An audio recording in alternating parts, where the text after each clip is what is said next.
तेबे निश्चित भाव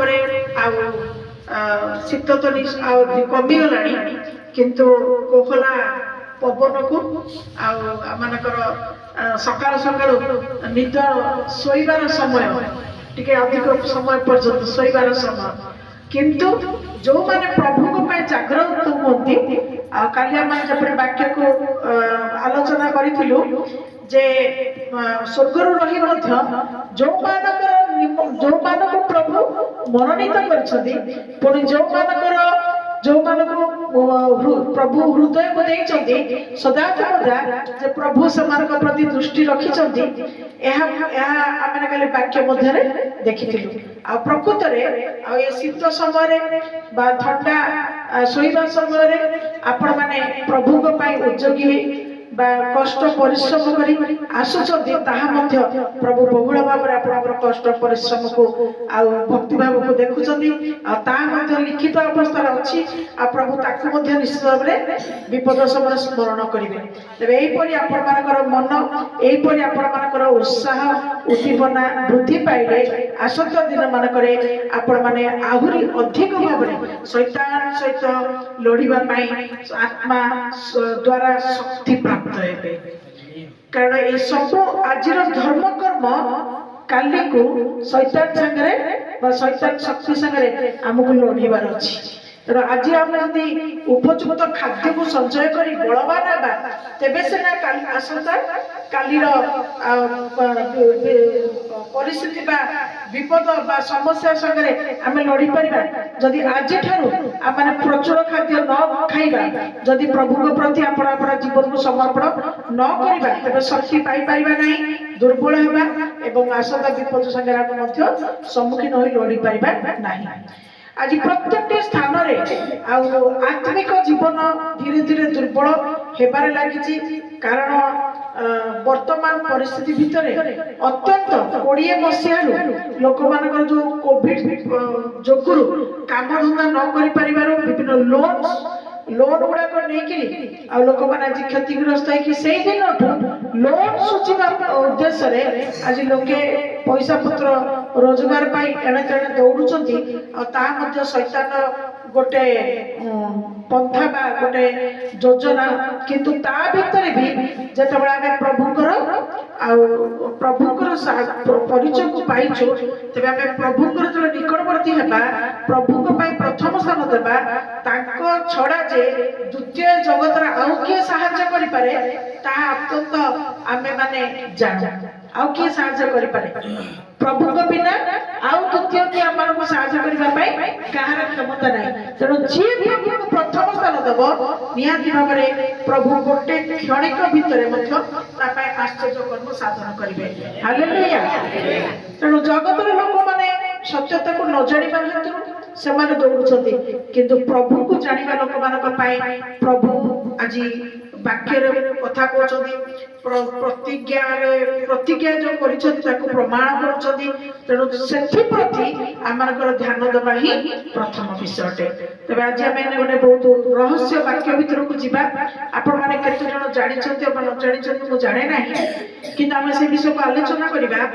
जोहन द्वारा जो प्रकाशित वाक्य आने देखुचु ताहा आमर बाइबल धर्म पुस्तक शेष पुस्तक तो ये शेष पुस्तक कौ विषय लिखाई जगतर जो समाप्त एवं प्रभुकर आगमन रे प्रभुकर आगमन समय पुणी जो सब विभिन्न प्रकार दंड विभिन्न प्रकार अभिशाप विभिन्न प्रकार प्रस्तुतिकरण ए सब किसी विषय गुड़िक प्रकाशित वाक्य लेखा जहाँकि जो मैंने प्रकाशित वाक्य को पढ़ुं शुणुंट यह एक जाग्रतर वाक्य अटे जाग्रत तो से आमे माने आज बहुत ध्यान देखिए शुणा तेरे प्रथम विषय आम देखा जे यही प्रकाशित वाक्य आपण मैंने जानती कि ये प्रकाशित वाक्य केते प्रदत्त क्या केते कौटी प्रदत्त है ए विषय के किसी जानते पद्म नामक द्वीपरे जोहन को यहाँ परमेश्वर को द्वारा दिया गला बा प्रकाशित करा गला तेणु आना प्रकाशित वाक्य तो जोहन को कहीं से स्थान रे एई वाक्य दिया गला कारण जोहन प्रभुकर सुसमाचार प्रचार करिबारे एवं अनेक आत्मा माने प्रभुकर निकटवर्ती हेबा जोगुरु आउ विरोध सदा सर्वदा विरोधी माने तांको कोन करि आस्तले विरोध करि आस्तले एवं आपण माने जानिथिबे जे दिन आसिला जे समान को कोन हला जोहन को कोन हला केतळ मुंड काट कले केतबळे ताकू तेल गडे पकेइले ए प्रकार हेले किंतु कोनस प्रकार से जो आघात ताकू किछि फरक पड़िला नाही शेष रे ताकू लेकी कोडी पके देले पात्मा नामक द्वीप अर्थ गोटे टापू जोठी के किछि करि परिबे नाही आ से स्थान रे जे एकाकी थिले आ दुनिया माने गोटे दुनिया रे गोटे विचिन्न स्थान गोटे टापू होची दुनिया रे गोटे विचिन्न स्थान तेणु से स्थान रे एकाकी थिला बळे परमेश्वर तांको त्याग करथिले लोक मानक ठारू जगत भितरु से अलग होइथिले किंतु परमेश्वर तांको त्याग करि नथिले कारण से परमेश्वर मनोनीत एक उपयुक्त दास थिले हालेलुया हालेलुया तेणु सेई पात्मा नामक द्वीपर थिबा बेले कोन हला ना प्रभु कर आत्मा आउ तांको दर्शन देले आउ से दर्शन भितरे आसंता दिन मानक जो घटना घटिबो आउ से विषय कथा कहबा को आरंभ कले तो से आमे देखिबा प्रथम प्रकाश देवक 1:3 पद जे पाठ करे ओ जो माने एही भाववाणी श्रवण करते पुणी सेथिरे लिखित विषय सब पालन करते सेमाने धन्य कारण समय सन्निकट तेणु आमे माने तो वाक्य पढ़ी चलीचु सुनी चलीचु किंतु पर्टिकुलर एही वाक्य प्रति प्रकाश करा गला जे जो माने एही वाक्य को पठन करिवे पुणी जो माने वाक्य को कान देकी भलो की सुनिबे पुणी कोन करिवे एहा को खाली पढ़िबे सुनिबे ने मात्र आपना जीवन को सेही अनुसार जपरे प्रतिपालन करि परिबे समझते हैं ना तो जब प्रतिपालन करि परिबे सेथि पई लेखा गला जे जे जदि जानि कि जागृत अवस्था रे आको पालन करिवो तार जीवन होची धन्य से धन्य हो नचे जहाँ शेष समय जो प्रकार दंड बा अभिशाप रे आ प्रभु ए पृथ्वी को आघात करबा को जाउछंती नले से सथिरे अंशीदार हो तेणु आज आमे माने ए पुस्तक को केते जण पाठ करूछु न करूछु जणा नाही केते जण पाठ करके आगो बुझिसंती न बुझिसंती जणा नाही केते जण आर रहस्य विषय भीतर को पसिसंती अब न पसिसंती जणा नाही किंतु आज यदि प्रभु पुनर्बार हमको सुनिबा पय सुजोग को देइछंती तबे आमे ताको कोन करबा आज जहा सुनिबा जदि सेही विषय गुडी करे हमर किछि दुर्बलता थाए बा हमर किछि कमती थाए माने उणा थाए तेबे आमे कोन करबा अति शीघ्र सेथि प्रति आमे ध्यान दे जागृत हेबा जे परि आमान करे एई समस्या पूर्ण परिस्थिति भितर आमान रक्षा पाई परिबा हालेलुया तो प्रथमे एही वाक्य भितरे आ जदि आमे देखिबा एतरे प्रथम विषय अछि सातटा मंडली को आ जागृत करिबा उद्देश्य रे एठी किछ लिखा दैछि आपण जानथि ए प्रकाशित वाक्य एक अध्याय लिखा गला तापर 2 अध्याय भितरे सातटा मंडली विषय लिखा जायछि 2 और 3 भितरे सातटा मंडली को प्रभु जागृत करछथि को प्रकार अवस्था रे के केमतिका काटुछि आ समान पई कोन प्रभु रखिछथि आ समान जपरि अधैर्य होई जति ताको न राखि एते पई सातटा मंडली विषय प्रभु प्रकाश करछथि तो ता पूर्वरु आउ सातटा मंडली विषय हुए तो आमर समय हम ना अतः मु चार्टा मंडली विषय कहबी तो जदि भी 3टा मंडल रहा फिर आम नेक्स्ट केतले कंप्लीट करवा तेरे प्रथम विषय को आम देखा जे आम मैंने प्रभु जीशु को देखी ना पिता परमेश्वर को देखी ना किंतु जो दिन थिला जो लोक मैंने सागर 2000 वर्ष तलर लोक मैंने जो मान शिष्य मान ना आम पढ़ुचु से देखी कि आज आम न देखिकी विश्वास करुचु एवं विश्वास करबा हेतु प्रभु आमको अनुग्रह जो आशीर्वाद को दौरान से आमको धन्य एवं धन्य बोली कहते हालेलुया कारण सहजरे कौन जिनस को न देखिकी विश्वास करना बहुत कष्ट किंतु जदि आम विश्वास करुचु केवल कौन अनुग्रह सकाश एवं जो अनुग्रह सकाश विश्वास करुचु तार कारण यह रही जे से आमको बहुल आशीर्वाद आशीर्वाद देखा जाऊना किंतु प्रमाण सिद्ध आश्चर्य कर्म आम से करुँच तार अर्थ आम जापरु जे न देखा गले आम प्रार्थना को से शुणुंट उत्तर को से दौरान हालेलुया तो ठीक संगे संगे पढ़ी पढ़ी जीवा जो प्रभुंकर से दर्शन पाइले से प्रभुंकर केमितिका ताकर रूप आ केमिति से अनुभव कले कोन देखिले ताहा हम देखिबा प्रथमे देखिबा हम 7 पद से एक अध्याय 7 पद देखो देखो से मेघमाला रे आगमन करूछंती से मेघमाला रे आगमन करूछंती प्रत्येक चक्षु ताहाको दर्शन करिवो प्रत्येक चक्षु ताहाको दर्शन करिवो जो माने ताहाको पिंधिथिले जो माने ताहाको पिंधिथिले अर्थ तांको कंटा मारिथिले बा तांको कष्ट देथिले सेमाने मध्य दर्शन करिवे तार अर्थ सेमाने उठिबे सेमाने भी उठिबे मार दे कि सेमाने बंचित ना बनाइबे बंचि ना किंतु सेमान रखा जे सेमाने भी उठिबे तापरे आ पृथ्वीर समस्त गोष्ठी जाति वर्ण धर्म निर्विशेष समस्त गोष्ठी ताहाको आगमन सकाशे विलाप करिवे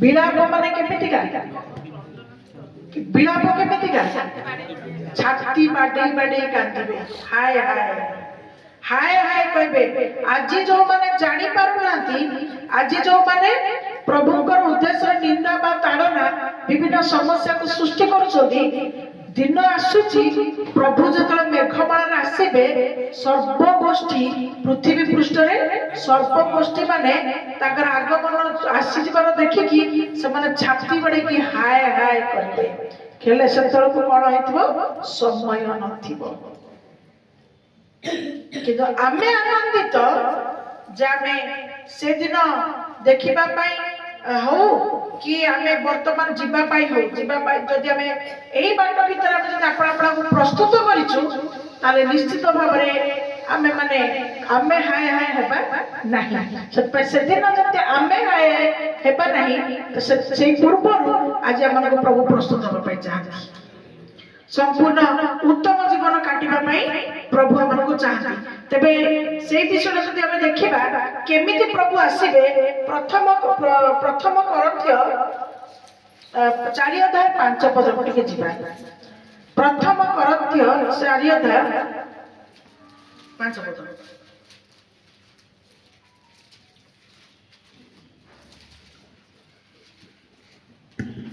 तेणु समयर पूर्वे हां प्रभु को न आसीबा पर्यंत कौन से विषय विचार कर नहीं से अंधकारर गुप्त विषय गुड़िक आलोक रे देखाइबे पुणी हृदयर संकल्प समस्त प्रकाश करिवे हालेलुया सेतेबेले प्रत्येक जन ईश्वर को ठारू प्रशंसा पाइबो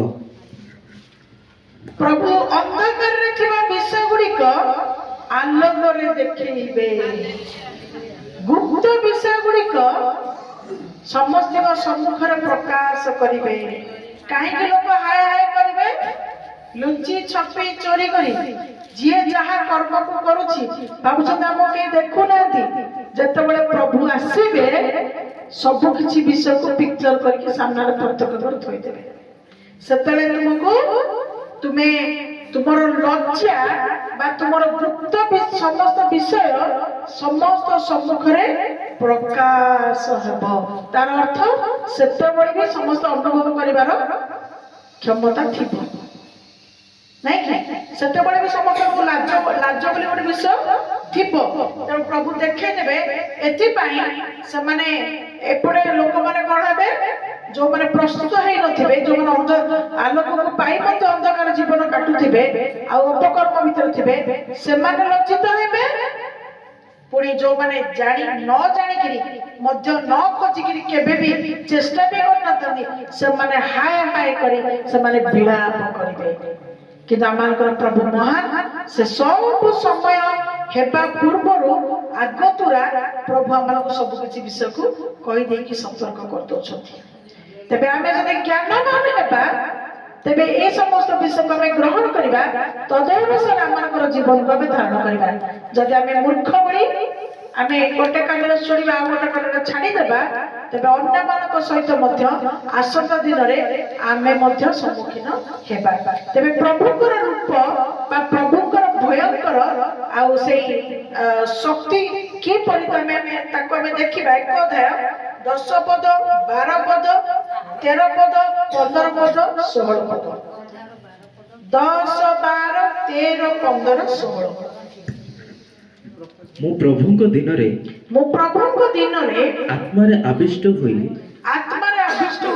ମୋହର ପଶ୍ଚାତରେ ମୋର ପଛପଟେ ତୁରୀ ଶବ୍ଦ ପରି ଗୋଟିଏ ମହାସ୍ୱର ଏହା କହୁଥିବା ଶୁଣିଲି। ଯୋହନ ଆତ୍ମାରେ ପରିପୂର୍ଣ୍ଣ ହୋଇ ତାଙ୍କ ପଛପଟୁ ଗୋଟେ ତୁରୀ ଶବ୍ଦ ଭିତରେ ବି କିଛି ଗୋଟେ କଥା ଶୁଣିଲେ। କିଏ ମୋ ସହିତ କଥା କହୁଅଛନ୍ତି? କିଏ ମୋ ସହିତ? ସେ ଯୋଉ ତୁରୀର ଶବ୍ଦ ଭିତରେ ବି ଯୋଉ ଗୋଟେ କଥାକୁ ବା ସ୍ୱରକୁ ଶୁଣିଲେ, ଆଉ ସେ ଚିନ୍ତା କରିବାକୁ ଲାଗିଲେ ଯେ କିଏ ମୋ ସାଙ୍ଗରେ ଏଇ ଏକୁଟିଆ, ଏଇ ଯୋଉଠି ଜନଶୂନ୍ୟ, ଯୋଉଠି ମୋ ଜଗତ ଭିତରୁ ବିଚ୍ଛିନ୍ନ ହେଇଛି, ୟା ଭିତରୁ ପୁଣି ତୁରୀ ଶବ୍ଦ ଆସିଲା କୋଉଠୁ? ପୁଣି ସେ ତୁରୀ ଶବ୍ଦ ବାଜୁ ବାଜୁ ସେ ସ୍ୱର ପୁଣି ଆସୁଛି କୋଉଠୁ? ସେ କଣ କଲେ? ଆତ୍ମାରେ ଏହା ଦେଖିବା ନିମନ୍ତେ ମୁଁ ବୁଲି ପଡ଼ିଲି। ଆତ୍ମାରେ ଯେତେବେଳେ ସେ କିଏ ସେ କଥା କହୁଛନ୍ତି କହିକି ଆତ୍ମାରେ ପୂର୍ଣ୍ଣ ହେଲେଣି ଇଆଡେ। କାରଣ ଆତ୍ମାରେ ପରିପୂର୍ଣ୍ଣ ନ ହେଲେ ଜଣେ ସ୍ୱର୍ଗୀୟ କୌଣସି ପ୍ରକାର ଶବ୍ଦ ବା ସ୍ୱର ସେମାନେ ଶୁଣି ପାରିବେ ନାହିଁ, ଦର୍ଶନ କରିପାରିବେ ନାହିଁ। ତେଣୁ ଆତ୍ମା ଶକ୍ତି ନିହାତି ଭାବରେ ଜାଗତିକ ମଣିଷକୁ ଆବଶ୍ୟକତା ଅଛି, ହେଲା। ଜାଗତିକ ମଣିଷକୁ ଆତ୍ମା ଓ ଶକ୍ତିର ଆବଶ୍ୟକତା ଅଛି। ତେଣୁ ସେ ଯେତେବେଳେ ଆତ୍ମାରେ ପରିପୂର୍ଣ୍ଣ ହେଲେ, ଆତ୍ମାରେ ପରିପୂର୍ଣ୍ଣ ହେଇକିରି ବି ସେ କହୁଛନ୍ତି କୋଉଠୁ ଏ ତୁରୀର ଶବ୍ଦ, କୋଉଠୁ ଏ ସ୍ୱର ଆସୁଛି। ଆଉ ଲେଖାଯାଏ ସେ ତୁରନ୍ତ ବୁଲି ପଡ଼ିଲେ, ପଛକୁ ବୁଲି ପଡ଼ିଲେ। ଆଉ ବୁଲି ପଡ଼ିଲା ପରେ କଣ ହେଲା? ଆଉ ବୁଲି ପଡ଼ନ୍ତେ ମୁଁ ଦେଖିଲି, ବୁଲି ପଡ଼ିକି ସେ ଦେଖିଲେ ସପ୍ତ ସୁବର୍ଣ୍ଣ ପ୍ରଦୀପ। ସପ୍ତ ସୁବର୍ଣ୍ଣ ପ୍ରଦୀପ, ସୁନା ଦୀପ। ପୁଣି ସେହି ପ୍ରଦୀପ ଗୁଡ଼ିକର ମଧ୍ୟସ୍ଥଳରେ ମନୁଷ୍ୟ ପୁତ୍ରଙ୍କର ସଦୃଶ ଜଣେ ବ୍ୟକ୍ତି। ମନୁଷ୍ୟ ପୁତ୍ରଙ୍କ ଭଳି, ମନୁଷ୍ୟ ପୁତ୍ର କିଏ? ପ୍ରଭୁ ଯୀଶୁଙ୍କ ଭଳିଆ ଜଣେ ବ୍ୟକ୍ତି। ସେ ପାଦ ପର୍ଯ୍ୟନ୍ତ ବସ୍ତ୍ରରେ ଆଚ୍ଛାଦିତ, ମାନେ ସେ ପୁରା ବେକରୁ ପାଦ ପର୍ଯ୍ୟନ୍ତ ବସ୍ତ୍ରରେ ଆଚ୍ଛାଦିତ ଓ ବକ୍ଷସ୍ଥଳରେ ସୁବର୍ଣ୍ଣ ପଟୁକା ଦ୍ୱାରା ବେଷ୍ଟିତ, ଏବଂ ତାଙ୍କର ବକ୍ଷରେ ସୁନା ରଙ୍ଗର ପଟୁକା ଗୁଡା ଯାଇଥିଲା। ତାହାଙ୍କ ପାଦ ଭାଟିରେ ପରିଷ୍କୃତ, ଉଜ୍ଜଳ ପିତ୍ତଳ ତୁଲ୍ୟ। ଉଜ୍ଜଳ ପିତ୍ତଳ ମାନେ ଭାଟି, ମାନେ ଆପଣ ବୁଝିପାରୁଛନ୍ତି। କାଲି ବି ସେ ବାକ୍ୟ ଆମର ବାହାରିଥିଲା। ଭାଟି ମାନେ ଉଦୁ ନିଆଁ, ଯୋଉଠି ପୁରା ରଡ ନିଆଁ ଲାଲ କଟକଟ ହେଇଥିବ, ମାନେ ତା ଭିତରେ ଗୋଟେ ପିତ୍ତଳ ଜିନିଷକୁ ପକେଇଲେ ସେ କେମିତି ଦେଖାଯିବ? ସେଇଭଳିଆ ଉଜ୍ଜଳ ପାଦ, ଆଉ ତାକୁ ସେ ଦର୍ଶନ କଲେ। ଓ ତାହାଙ୍କ ସ୍ୱର ମହା ଜଳକଲ୍ଲୋଳ ସଦୃଶ। ତାଙ୍କ ସ୍ୱର କେମିତି ଥିଲା? ମହା ଜଳକଲ୍ଲୋଳ ସଦୃଶ। ଯୋଉମାନେ ଝରଣା, କେତେ ଜଣ ଆପଣ ମାନେ ଝରଣା ଦେଖିଛନ୍ତି? ବହୁତ ଲୋକ ଦେଖିନାହାନ୍ତି। ଝରଣା ଶବ୍ଦ ଯିଏ ଦେଖିଆ ଯାଇଥିବ ସେ ଶୁଣିଥିବ ଆଉ ଯଦି ଆପଣ ମାନେ ନ ଶୁଣିଛନ୍ତି ୟୁଟ୍ୟୁବ ଜିନ୍ଦାବାଦ ୟୁଟ୍ୟୁବରେ ଆପଣ ମାନେ ଦେଖିଦେବେ ସେ ଶବ୍ଦଟା କାନରେ ଶୁଣି ପାରିବେନି ଟିକେ ମାଉଥ ପିସ୍ କି ଆପଣ ମାନଙ୍କର କଣ ସେଟା ବ୍ଲୁଟୁଥ ରେ ଯଦି ସ୍ପିକର ଫିକର ଥିବ ତାକୁ ଟିକେ ଲଗେଇଦେବେ ଆପଣ ମାନେ ଶୁଣି ପାରିବେ କଣ ଝରଣାର ଏତେ ଜୋର ଆବାଜ ପୁରା ମାନେ ଭୟ ଲାଗିବ ପୁରା କୁଳକୁଳ କୁଳକୁଳ କୁଳକୁଳ ଆଉ ମୁଁ ବି ସତରେ ମୁଁ ବହୁତ ପିଲାଦିନେ ପିକନିକ ଯାଇକି ଶୁଣିଥିଲି ବୁଦ୍ଧ କଲ ଗୋଟେ ଯାଇଥିଲି ବହୁତ ଛୋଟ ପିଲା ମୋତେ ଆଉ ମନେ ନଥିଲା ଏଇ ରିସେଣ୍ଟଲି ଅଳ୍ପ ବର୍ଷ ତଳେ ମୁଁ ମଝିରେ ଯାଇଥିଲି ଆଙ୍କର ଆକାଶର ଗାଁ ତାଙ୍କର ଗାଁ ହଉଛି ଜଙ୍ଗଲ ଭିତରେ ଆଉ ଛେଲାଗ ମାନେ ପୁରା ଗଜପତି ଅଞ୍ଚଳଟି ହଁ ତେଣୁ ବାଟରେ ଗଲା ବେଳକୁ ସେ ଯୋଉ ଭୟଙ୍କର ଆମେ ସମୁଦ୍ର ପାଖରେ ଯାଇନୁ ମାତ୍ର ରୋଡରେ ଯାଉଛୁ ପୁରା ଆବାଜ ସହିତ ମାନେ ପୁରା ଭୟଙ୍କର ଶୁଣିଲା ବେଳକୁ ଡର ମାଡୁଛି ତା ପାଖକୁ ଗଲେ ମାନେ ତାହେଲେ କେତେ ଭୟଙ୍କର ସେ ଜାଗାଟା ହେଇନଥିବ ତ ସେଇଭଳିଆ ଜଳ କଲ୍ଲୋଳ ଭଳି ମାନେ ଶବ୍ଦ ପ୍ରଭୁଙ୍କର ଆବାସ ଏବଂ ତାଙ୍କର ବର୍ଣ୍ଣନା ମଧ୍ୟ କରାଯାଇଛି ସେ ପିତା ନା ପୁତ୍ର କଣ ଜାଣିଲେ ଆପଣ ସେ କିଏ ସେ ଦର୍ଶନ ଦେଇ କହିଲେ ପିତା ନା ପୁତ୍ର ମନୁଷ୍ୟ ପୁତ୍ର ସଦୃଶ ପରା କିଏ ସେ ପ୍ରଭୁ ଯୀଶୁ ତେଣୁ ପ୍ରଭୁ ଯୀଶୁ ଯେତେବେଳେ ସାକ୍ଷାତରେ ଥିଲେ ସେ କେମିତି ଥିଲେ ନର୍ମାଲ ମନୁଷ୍ୟ ଭଳିଆ ସେ ଥିଲେ କିନ୍ତୁ ଯେତେବେଳେ ସେ ମହିମାରେ ପରିପୂର୍ଣ୍ଣ ହେଲେ ସେତେବେଳେ ସେ କେମିତିକା ଦେଖାଗଲେ ମନୁଷ୍ୟ ପୁତ୍ର ଭଳିଆ ଦେଖାଯାଉଥିଲେ କିନ୍ତୁ ତାଙ୍କର ସେ ପ୍ରକାର ଚେହେରା ଆଉ ନଥିଲା ଜଗତରେ ଥିବାବେଳେ ଯୋଉ ଚେହେରା ଯୋଉ ରୂପ ସେଇଟା ଆଉ ତାଙ୍କର ନଥିଲା କିନ୍ତୁ ଥିଲା କଣ ଆମେ ପଢିପାରିବା ତାଙ୍କର ସବୁ କିଛି ଉଜ୍ଜଳ ବା ଜାଜ୍ଜଲ୍ୟମାନ ଅବସ୍ଥାରେ ଥିଲା ସାଧାରଣ ମଣିଷ ଏଟାକୁ ଦେଖିପାରିବନି ଆତ୍ମାରେ ଦେଖୁଥିଲେ ବୋଲି ଦେଖିପାରୁଥିଲେ ଜାଗତିକ ଚକ୍ଷୁରେ ଦେଖିଲେ ଜଣେ ପୋଡି ଜଳିକି ଧ୍ୱଂସ ହେଇଯିବ ଆତ୍ମିକ ଚକ୍ଷୁରେ ସେ ଦେଖୁଥିଲେ ବୋଲି ସେ ଦେଖିପାରିବେ ହାଲେଲୁୟା ତାପରେ ସେ ଆପଣ ଦକ୍ଷିଣ ହସ୍ତରେ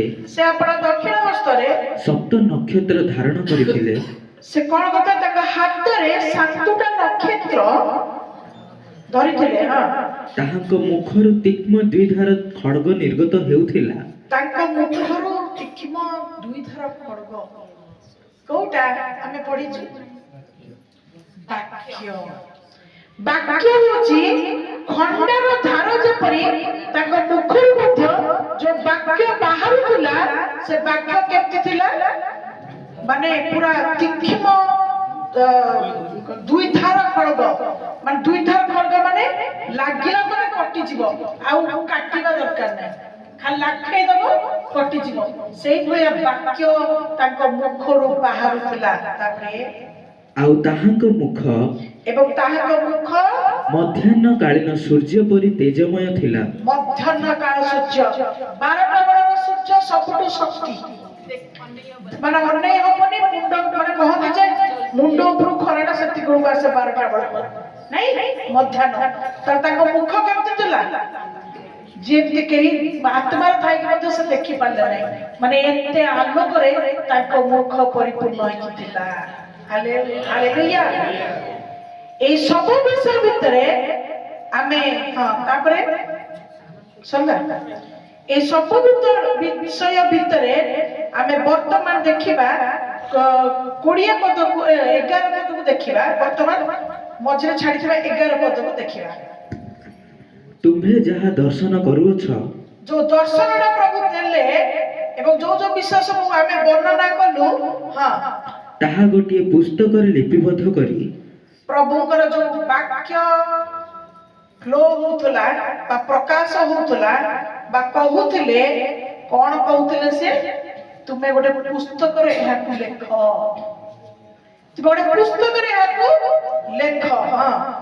ତାହା ଗୋଟିଏ ପୁସ୍ତକରେ ଲିପିବଦ୍ଧ କରି ସପ୍ତ ମଣ୍ଡଳୀ ଅର୍ଥାତ୍ ଏଫିସ ସ୍ମୁର୍ଣ୍ଣା ପର୍ଗମ ଥୁୟତିରା ସାର୍ଦି ଫିଲାଦେଲଫିଆ ଓ ଲାଉଦିକିଆ ନିକଟକୁ ପ୍ରେରଣ କର ଶୁଣ ସେ କଣ କହିବା ପାଇଁ ଦର୍ଶନ ଦେଲେ ଏବଂ ସେ କଣ କହିଲେ ସାତଟି ମଣ୍ଡଳୀ ନା ଏଠି ବର୍ଣ୍ଣନା କରାଗଲା।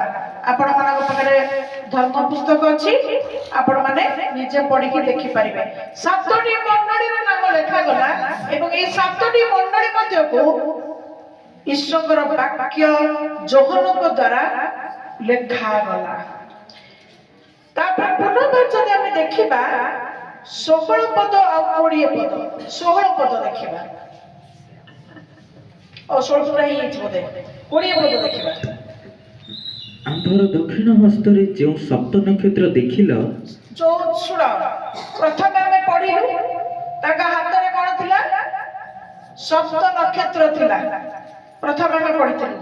ତ ଯୋଉ ସପ୍ତ ନକ୍ଷତ୍ର ଦେଖିଲ, ହଁ, ସେଥିର ଓ ସପ୍ତ ସୁବର୍ଣ୍ଣ ପ୍ରଦୀପର ନିଗୁଡ ତତ୍ତ୍ୱ ଆଉ ଏହା। ଯୋଉ ସପ୍ତ ସୁବର୍ଣ୍ଣ ସୁନା ପ୍ରଦୀପ, ଯୋଉ ସପ୍ତ ନକ୍ଷତ୍ର ଦେଖିଲ, ପୁଣି ସପ୍ତ ସୁବର୍ଣ୍ଣ ପାତ୍ର ସୁବର୍ଣ୍ଣ ଦେଖିଲ, ତାର ନିଗୁଡ ତତ୍ତ୍ୱ ଏହି ସେହି ସପ୍ତ ନକ୍ଷତ୍ର ସପ୍ତ ମଣ୍ଡଳୀର ଦୂତଗଣ ଓ ସପ୍ତ ପ୍ରଦୀପ ସପ୍ତ ମଣ୍ଡଳୀ ଅଟନ୍ତି। ହାଲେଲୁୟା।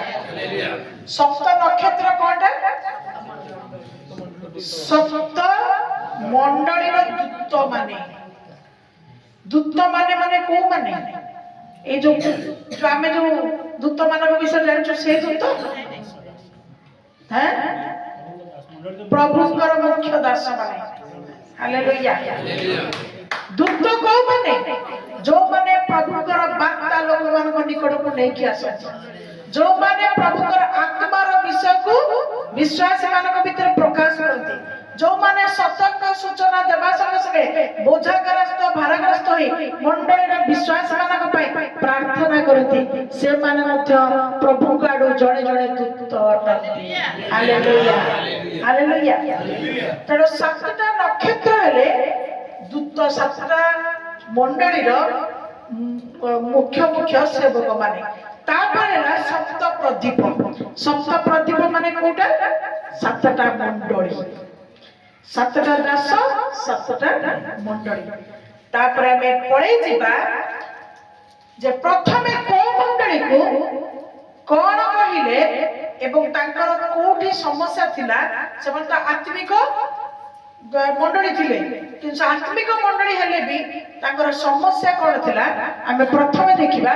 ଏଫିସି ମଣ୍ଡଳୀ, ଏଫିସ ମଣ୍ଡଳୀ କୁ ପ୍ରଥମେ ପ୍ରଭୁଙ୍କର ବାର୍ତ୍ତା ପଠାଗଲା ବା ସେ ବିଷୟ ପ୍ରତି ଲେଖାଗଲା। ତ ଆମେ ଦେଖିବା ଏଫିସି 2 ଅଧ୍ୟାୟ 2 ରୁ 5 ପଦ ପର୍ଯ୍ୟନ୍ତ ପଢିବା। ଅର୍ଥାତ୍ ଯେଉଁ ଆତ୍ମା ଏବେ ହିଁ ଅନାଜ୍ଞାବହ, ନାଇଁ ତ ଏଫିସି ନାଇଁ, ପ୍ରକାଶିତର 2 ଅଧ୍ୟାୟ। ସେ ଏହା କହନ୍ତି, ଏମିତି ତ ଲେଖା ନାହିଁ ଏଫିସି 2, ହଁ ସେ ଏହା କହନ୍ତି, ଆମ୍ଭେ ତୁମ୍ଭର କର୍ମ ଓ ପରିଶ୍ରମ ଓ ଧୈର୍ଯ୍ୟ ଜାଣୁ, ହଁ, ପୁଣି ତୁମ୍ଭେ ଯେ ଦୁଷ୍ଟମାନଙ୍କର କ୍ରିୟା ସହି ନ ପାର, ଆଉ ଯେଉଁମାନେ ଆପଣା ଆପଣାକୁ ପ୍ରେରିତ ବୋଲି କହନ୍ତି କିନ୍ତୁ ପ୍ରକୃତରେ ପ୍ରେରିତ ନୁହନ୍ତି, ସେମାନଙ୍କୁ ପରୀକ୍ଷା କରି ମିଥ୍ୟାବାଦୀ ବୋଲି ଚିହ୍ନିଅଛ। ହଁ, ଟିକେ ପ୍ରଥମ ଯଦି ଆପଣ ମାନେ ଏକ ପଦକୁ ପଢିବେ, ଏକ ପଦରେ ଲେଖାଯାଏ ଯୋଉ ପରମେଶ୍ୱର ମଣ୍ଡଳୀ ଭିତରେ ଗମନାଗମନ କରନ୍ତି। ଦେଖନ୍ତୁ ସେଠି ଲେଖାଯାଇଛି ଯୋଉ ଯୋଉ ପରମେଶ୍ୱର ସପ୍ତ ନକ୍ଷତ୍ରକୁ ଧାରଣ କରନ୍ତି, ସୁବର୍ଣ୍ଣ ପ୍ରଦୀପକୁ ଧାରଣ କରନ୍ତି, ସେ ପରମେଶ୍ୱର କଣ କରନ୍ତି? ମଣ୍ଡଳୀ, ଆତ୍ମିକ ମଣ୍ଡଳୀ ଭିତରେ ଗମନାଗମନ କରନ୍ତି। କେତେ ଜଣ ଆପଣ ମାନେ ବିଶ୍ୱାସ କରୁଛନ୍ତି এই ମଣ୍ଡଳୀ ଭିତରେ ପ୍ରଭୁଙ୍କର ଗମନାଗମନ ଅଛି ବୋଲି? ବିଶ୍ୱାସ କରୁଛନ୍ତି? ଅନୁଭବ କରୁଛନ୍ତି? କଣ ପାଇଁ? କଣ ପାଇଁ? ପ୍ରଭୁ ପ୍ରତି ସମୟରେ ଆମମାନଙ୍କୁ ଭଲ ପାଉଛନ୍ତି ବୋଲି ସେ ବାକ୍ୟ ଦ୍ୱାରା ସଚେତନ କରୁଛନ୍ତି ଏବଂ ସେ ବାକ୍ୟ ଆମର ହୃଦୟସ୍ପର୍ଶୀ ହେଉଛି। ଆମମାନେ ବହୁଳ କ୍ଷେତ୍ରରେ ପରିବର୍ତ୍ତନ ହେବା ପାଇଁ ପ୍ରଭୁଙ୍କର ବାର୍ତ୍ତା ଆମକୁ ସାହାଯ୍ୟ କରୁଛି। Hallelujah, hallelujah. ତେଣୁ ନିଶ୍ଚିତ ଭାବରେ ପ୍ରଭୁଙ୍କର ଆତ୍ମା ଗମନାଗମନ କରୁଥିବା ହେତୁ ଆମେ ମାନେ କଣ ପାଇପାରୁଛୁ? ପ୍ରଭୁଙ୍କର ଆତ୍ମା ଗମନାଗମନ କରିବାର ଅନୁଭବକୁ ଆମେ ପାଇପାରୁଛୁ। ହାଲେଲୁୟା। ତ ଏଇ ପ୍ରଭୁ ଏଇ କଥା କୁହନ୍ତି ତାଙ୍କ ମାଧ୍ୟମ ଦେଇ ଯୋହନଙ୍କ ମାଧ୍ୟମ ଦେଇ ଏଫିସ ମଣ୍ଡଳକୁ ପ୍ରଭୁ କଣ କରୁଛନ୍ତି? ତୁମେ କଣ କଣ କର୍ମ କରୁଛ? ପ୍ରଭୁ କହୁଛନ୍ତି ମୁଁ ସବୁ ଜାଣିଛି। ତୁମେ କଣ କଣ ପରିଶ୍ରମ କରୁଛ ତାହା ମଧ୍ୟ ମୁଁ ଜାଣିଛି। ତୁମେ ସବୁ କର୍ମ ପରିଶ୍ରମ କରିକି ମଧ୍ୟ ତୁମେ ମାନେ ଅପମାନ ପାଉଛ, ତୁମେ ମାନେ ନିନ୍ଦା ପାଉଛ, ତୁମେ ମାନେ ଦୁଃଖ ପାଉଛ, ତୁମେ ମାନେ ଯନ୍ତ୍ରଣା ମଧ୍ୟରେ ଅଛ। କିନ୍ତୁ ତା ଭିତରେ ପ୍ରଭୁ କହୁଛନ୍ତି ଯେ ତୁମେ ମାନେ ଚିନ୍ତା କର ନାହିଁ, କାରଣ ମୁଁ ଯେହେତୁ ଗମନାଗମନ କରୁଛି ମୁଁ ତୁମମାନଙ୍କର ସହିତ ଅଛି। Hallelujah, hallelujah. କିନ୍ତୁ ସବୁ କିଛି ପ୍ରଭୁ କହୁଛନ୍ତି ସବୁ ଠିକ ଠାକ ଅଛି, ସବୁ ଠିକ ଠାକ ଅଛି। ପ୍ରଭୁ ଗମନାଗମନ କରୁଛନ୍ତି, ଅର୍ଥ ମଣ୍ଡଳୀକୁ ଭଲ ପାଉଛନ୍ତି। ପ୍ରଭୁ ତୁମର କର୍ମ ତୁମର ପରିଶ୍ରମ ଦେଖୁଛନ୍ତି, ସେଥିରେ ବି ପ୍ରଭୁ କହୁଛନ୍ତି ହଁ ତମେ ସବୁ ଠିକ ଠାକ ଅଛ। ତମ ସବୁ ଦୁଃଖ ନିନ୍ଦା ଅପମାନ କଷ୍ଟକୁ ବି ସହୁଛ, ମାନେ ଧୈର୍ଯ୍ୟ ଧରିକି ରହିଛ, ତମେ ଏପଟ ସେପଟ ହେଇନ, ମଣ୍ଡଳୀରୁ କୁଆଡେ ବାହାରକୁ ପଳେଇନ, ତାକୁ ବି ପ୍ରଭୁ ଦେଖୁଛନ୍ତି। କିନ୍ତୁ ତଥାପି ପ୍ରଭୁ କହୁଛନ୍ତି ଯେ ତୁମ ପ୍ରତି ମୋର ଅଭିଯୋଗ ଅଛି, ତୁମ ବିରୁଦ୍ଧରେ ଆମର କିଛି କଥା ଅଛି। ତାର ଅର୍ଥ ଏଫିସି ମଣ୍ଡଳୀ ସମ୍ପୂର୍ଣ୍ଣ ଭାବରେ ପ୍ରସ୍ତୁତ ଥିଲା କି? ଇଆଡେ ପ୍ରଭୁ କହୁଛନ୍ତି ତମେ କଣ ପରିଶ୍ରମ କରୁଛ, କଣ ତମେ ଧୈର୍ଯ୍ୟ ଧରିଛ, କଣ ତମେ କାର୍ଯ୍ୟ କରୁଛ, ଆମେ ସବୁ ଜାଣୁ, ମାନେ ସବୁ ଠିକ ଅଛି, ସବୁ ବହୁତ ଭଲ କଥା। ତଥାପି ତୁମ ବିରୁଦ୍ଧରେ ଆମ୍ଭର କିଛି କଥା ଅଛି। କଣ ସେଇ ମଣ୍ଡଳୀକୁ ପ୍ରଭୁ ସେତେବେଳେ ଏଫିସି ମଣ୍ଡଳୀକୁ କହିଲେ କଣ ଆଜି ପ୍ରଭୁ ଆମ ମଣ୍ଡଳୀକୁ ଆମକୁ କହୁଛନ୍ତି କି? ଆଜି ଆମମାନଙ୍କୁ କହୁଛନ୍ତି କି? କହୁଛନ୍ତି। ଯୋଉମାନେ ଯେତେ ଜଣ ଶୁଣୁଛନ୍ତି କଣ ପ୍ରଭୁ ମଣ୍ଡଳୀଗତ ବିଶ୍ୱାସୀ ମାନଙ୍କୁ ଏଇ କଥା କହୁଛନ୍ତି କି? କଣ କହୁଛନ୍ତି? କଣ କହୁଛନ୍ତି ଦେଖନ୍ତୁ। ଚାରିପଦ। ତଥାପି ତୁମ୍ଭ ବିରୁଦ୍ଧରେ ଆମ୍ଭର ଏହି କଥା ଅଛି। ପ୍ରଭୁ କହନ୍ତି ଯେ ତୁମ୍ଭ ବିରୁଦ୍ଧରେ ଆମର ଏହି କଥା ଅଛି। ତୁମ୍ଭେ ଆପଣା ଆଦ୍ୟ ପ୍ରେମ ପରିତ୍ୟାଗ କରିଅଛ। ତୁମ୍ଭେ ଆପଣା ଆଦ୍ୟ ପ୍ରେମକୁ ପରିତ୍ୟାଗ କରିଅଛ। ଏଣୁ କେଉଁଠାରୁ ତୁମ୍ଭର ପତନ ହୋଇଅଛି, ଏଣୁ ତୁମେ କେଉଁଠି ପଡି ଯାଇଛ ତାହା ସ୍ମରଣ କରି ମନ ପରିବର୍ତ୍ତନ କର। ତାକୁ ମନେ ପକେଇ ପକେଇ ମନକୁ ବଦଳି ଦିଅ ଓ ଆଦ୍ୟ କର୍ମ ସବୁ କର। ଆଦ୍ୟ କର୍ମ ସବୁ କର। ନହେଲେ ଯେବେ ମନ ପରିବର୍ତ୍ତନ ନ କର, ଯଦି ମନ ପରିବର୍ତ୍ତନ ନ କରିବ, ତେବେ ଆମ୍ଭେ ତୁମ୍ଭ ନିକଟକୁ ଆସି ତୁମ ନିକଟକୁ ଆସି ତୁମ୍ଭର ପ୍ରଦୀପ ସ୍ୱସ୍ଥାନରୁ ଘୁଞ୍ଚାଇ ଦେବୁ। ଦୁଃଖର କଥା। ଆଜି ପ୍ରଭୁ ଯାହା ଆମମାନଙ୍କୁ ଯୋଗ୍ୟତା ଦେଇଛନ୍ତି, ପ୍ରଭୁ ଯୋଉ ଆଶୀର୍ବାଦ ଆମମାନଙ୍କ ପ୍ରତି କରିଛନ୍ତି, ଯୋଉ ପ୍ରାର୍ଥନା ସେ ଆମମାନଙ୍କ ପାଇଁ ଶୁଣୁଛନ୍ତି, ଯୋଉ ଆଶ୍ଚର୍ଯ୍ୟ କର୍ମ ଆମମାନଙ୍କ ପାଇଁ କରୁଛନ୍ତି, ତା ବୋଲି ନୁହେଁ ଯେ ଆମେ ଆମର ମନ ମର୍ଜି ଯାହା ଚିନ୍ତା କରିବା ତାହା କରିବା, ଯାହା ଇଚ୍ଛା ସେ ଅନୁସାରେ ଆମେ ଚାଲିବା। ତାର ଅର୍ଥ ଆମେ ନିଶ୍ଚିତ ଭାବରେ ପ୍ରଭୁଙ୍କର ସାନ୍ନିଧ୍ୟ ବା ପ୍ରଭୁଙ୍କର ଉପସ୍ଥିତି ଭିତରୁ ବାହାରିକି ନିଜ ଇଚ୍ଛା ଦ୍ୱାରା ଆମେ କିଛି କାର୍ଯ୍ୟକୁ ଭାବନା ଚିନ୍ତା ଭିତରେ ଆଣିକି ଆମେ କରୁଛୁ ଯୋଉଟା ପରମେଶ୍ୱରଙ୍କ ଦୃଷ୍ଟିରେ ଉପଯୁକ୍ତ ନୁହେଁ ବା ଭଲ ଲାଗୁନାହିଁ ପ୍ରଭୁକୁ। ତେଣୁ ପ୍ରଭୁ କହୁଛନ୍ତି ତୁମେ ସବୁ କରୁଛ ତ ଠିକ ଅଛି, କିନ୍ତୁ ଯୋଉଟା କରିବା କଥା ତମେ ସେଟା କରୁନାହ। ତେବେ ଆଦ୍ୟ ପ୍ରେମ କଣ? ପ୍ରତ୍ୟେକ ଆମେ ମାନେ ଆଜି ଗୋଟେ ଗୋଟେ ବିଶ୍ୱାସୀ, ଯୋଉ ବିଶ୍ୱାସୀ ଆମେ ପ୍ରଥମ ଜୀବନ ଆମର ଅଲଗା ଥିଲା, ଆଉ ପ୍ରଭୁଙ୍କୁ ପ୍ରକୃତରେ ଗଭୀର ଭାବରେ ନିକଟରୁ ଜାଣିବା ପରେ ଆମମାନଙ୍କ ଜୀବନ ଆଜି କିଛି ଅଲଗା ହେଇଯାଇଛି। ହେଇଛି ବୋଲି ଆପଣମାନେ ଅନୁଭବ କରୁଛନ୍ତି? ହେଇଛି ବୋଲି ଅନୁଭବ କରୁଛନ୍ତି? ତାହେଲେ ଯେତେବେଳେ ଆମର ଆରମ୍ଭ ହେଲା ସେଟା ଥିଲା ଆମର ଆଦ୍ୟ ପ୍ରେମ। ସେତେବେଳେ ଆମମାନଙ୍କର ପ୍ରଭୁଙ୍କ ପ୍ରତି କୋଉ ପ୍ରକାର ପ୍ରେମ, କୋଉ ପ୍ରକାର ଆକର୍ଷଣ ଆମର ପ୍ରଭୁଙ୍କ ପ୍ରତି ଥିଲା? କୋଉ ପ୍ରକାର? ମାନେ କେତେ ଶୀଘ୍ର, ମାନେ ଯଦି 60 ଜଣଙ୍କୁ ସବୁ ଠିଆ କରିବି, କୋଉ ଅବସ୍ଥାରେ କେମିତି ଅବସ୍ଥାରେ ସେମାନେ ଦୌଡ଼ି ଦୌଡ଼ିକି ପ୍ରଭୁ ପାଖକୁ ଆସୁଥିଲେ ସେମାନେ ସେଟା ଜାଣନ୍ତି। ଆଉ ଆଜି ସେମାନଙ୍କୁ ପ୍ରଭୁ କୋଉଠି ରଖିଛନ୍ତି ତା ବି ସେମାନେ ଭଲରେ ଜାଣନ୍ତି। ପ୍ରତ୍ୟେକଙ୍କର ବିଷୟ ଯଦି ମୁଁ କହିବି ମାନେ ମୁଁ ମଧ୍ୟ ମୁଁ ନିଜେ ମଧ୍ୟ ତ ଏଇଟା କଣ ଯୋଉ କର୍ମ ଆମେ ସେତେବେଳେ ପ୍ରଭୁଙ୍କ ପାଇଁ କରିଲୁ ଯୋଉ ପରିଶ୍ରମ ଆମେ ପ୍ରଭୁଙ୍କ ପାଇଁ କଲୁ ଯୋଉ ଧୈର୍ଯ୍ୟ ସହିତ ସବୁ କିଛି ବିତାପକୁ ସହାୟକ କରିକି ପ୍ରଭୁ ପାଖକୁ ଦୌଡ଼ିଲୁ ନିଶ୍ଚିତ ପ୍ରଭୁ ଋଣୀ ପରମେଶ୍ୱର ନ ହେଇଥିବାରୁ ପ୍ରଭୁ ଆମକୁ କଣ କଲେ ଆଶୀର୍ବାଦ ଆଜି ପରିପୂର୍ଣ୍ଣ କରି ଆଜି ଆମକୁ ସ୍ଥାନାନ୍ତରିତ କରିଛନ୍ତି କୋଉଥିରେ ସ୍ଥାନାନ୍ତରିତ କରିଛନ୍ତି ପ୍ରଥମେ ଆମମାନଙ୍କର ଦରିଦ୍ରତାର ଜୀବନ ଥିଲା ପ୍ରଥମେ ଆମର ଦୁର୍ବଳତାର ଜୀବନ ଥିଲା ପ୍ରଥମେ ଆମମାନଙ୍କର ଅଶାନ୍ତିମୟ ଜୀବନ ଥିଲା କିନ୍ତୁ ପ୍ରଭୁଙ୍କୁ ଜାଣିଲା ପରେ ଆମେ ଯଦି ପ୍ରତ୍ୟେକଟି ସମୟର ଦିନକୁ ଗଣନା କରିବା ପ୍ରତ୍ୟେକ ଦିନ ସେ ଆମମାନଙ୍କ ପାଇଁ ଆଶୀର୍ବାଦର କାରଣ ହୋଇଛନ୍ତି ହାଲେଲୁୟା ହାଲେଲୁୟା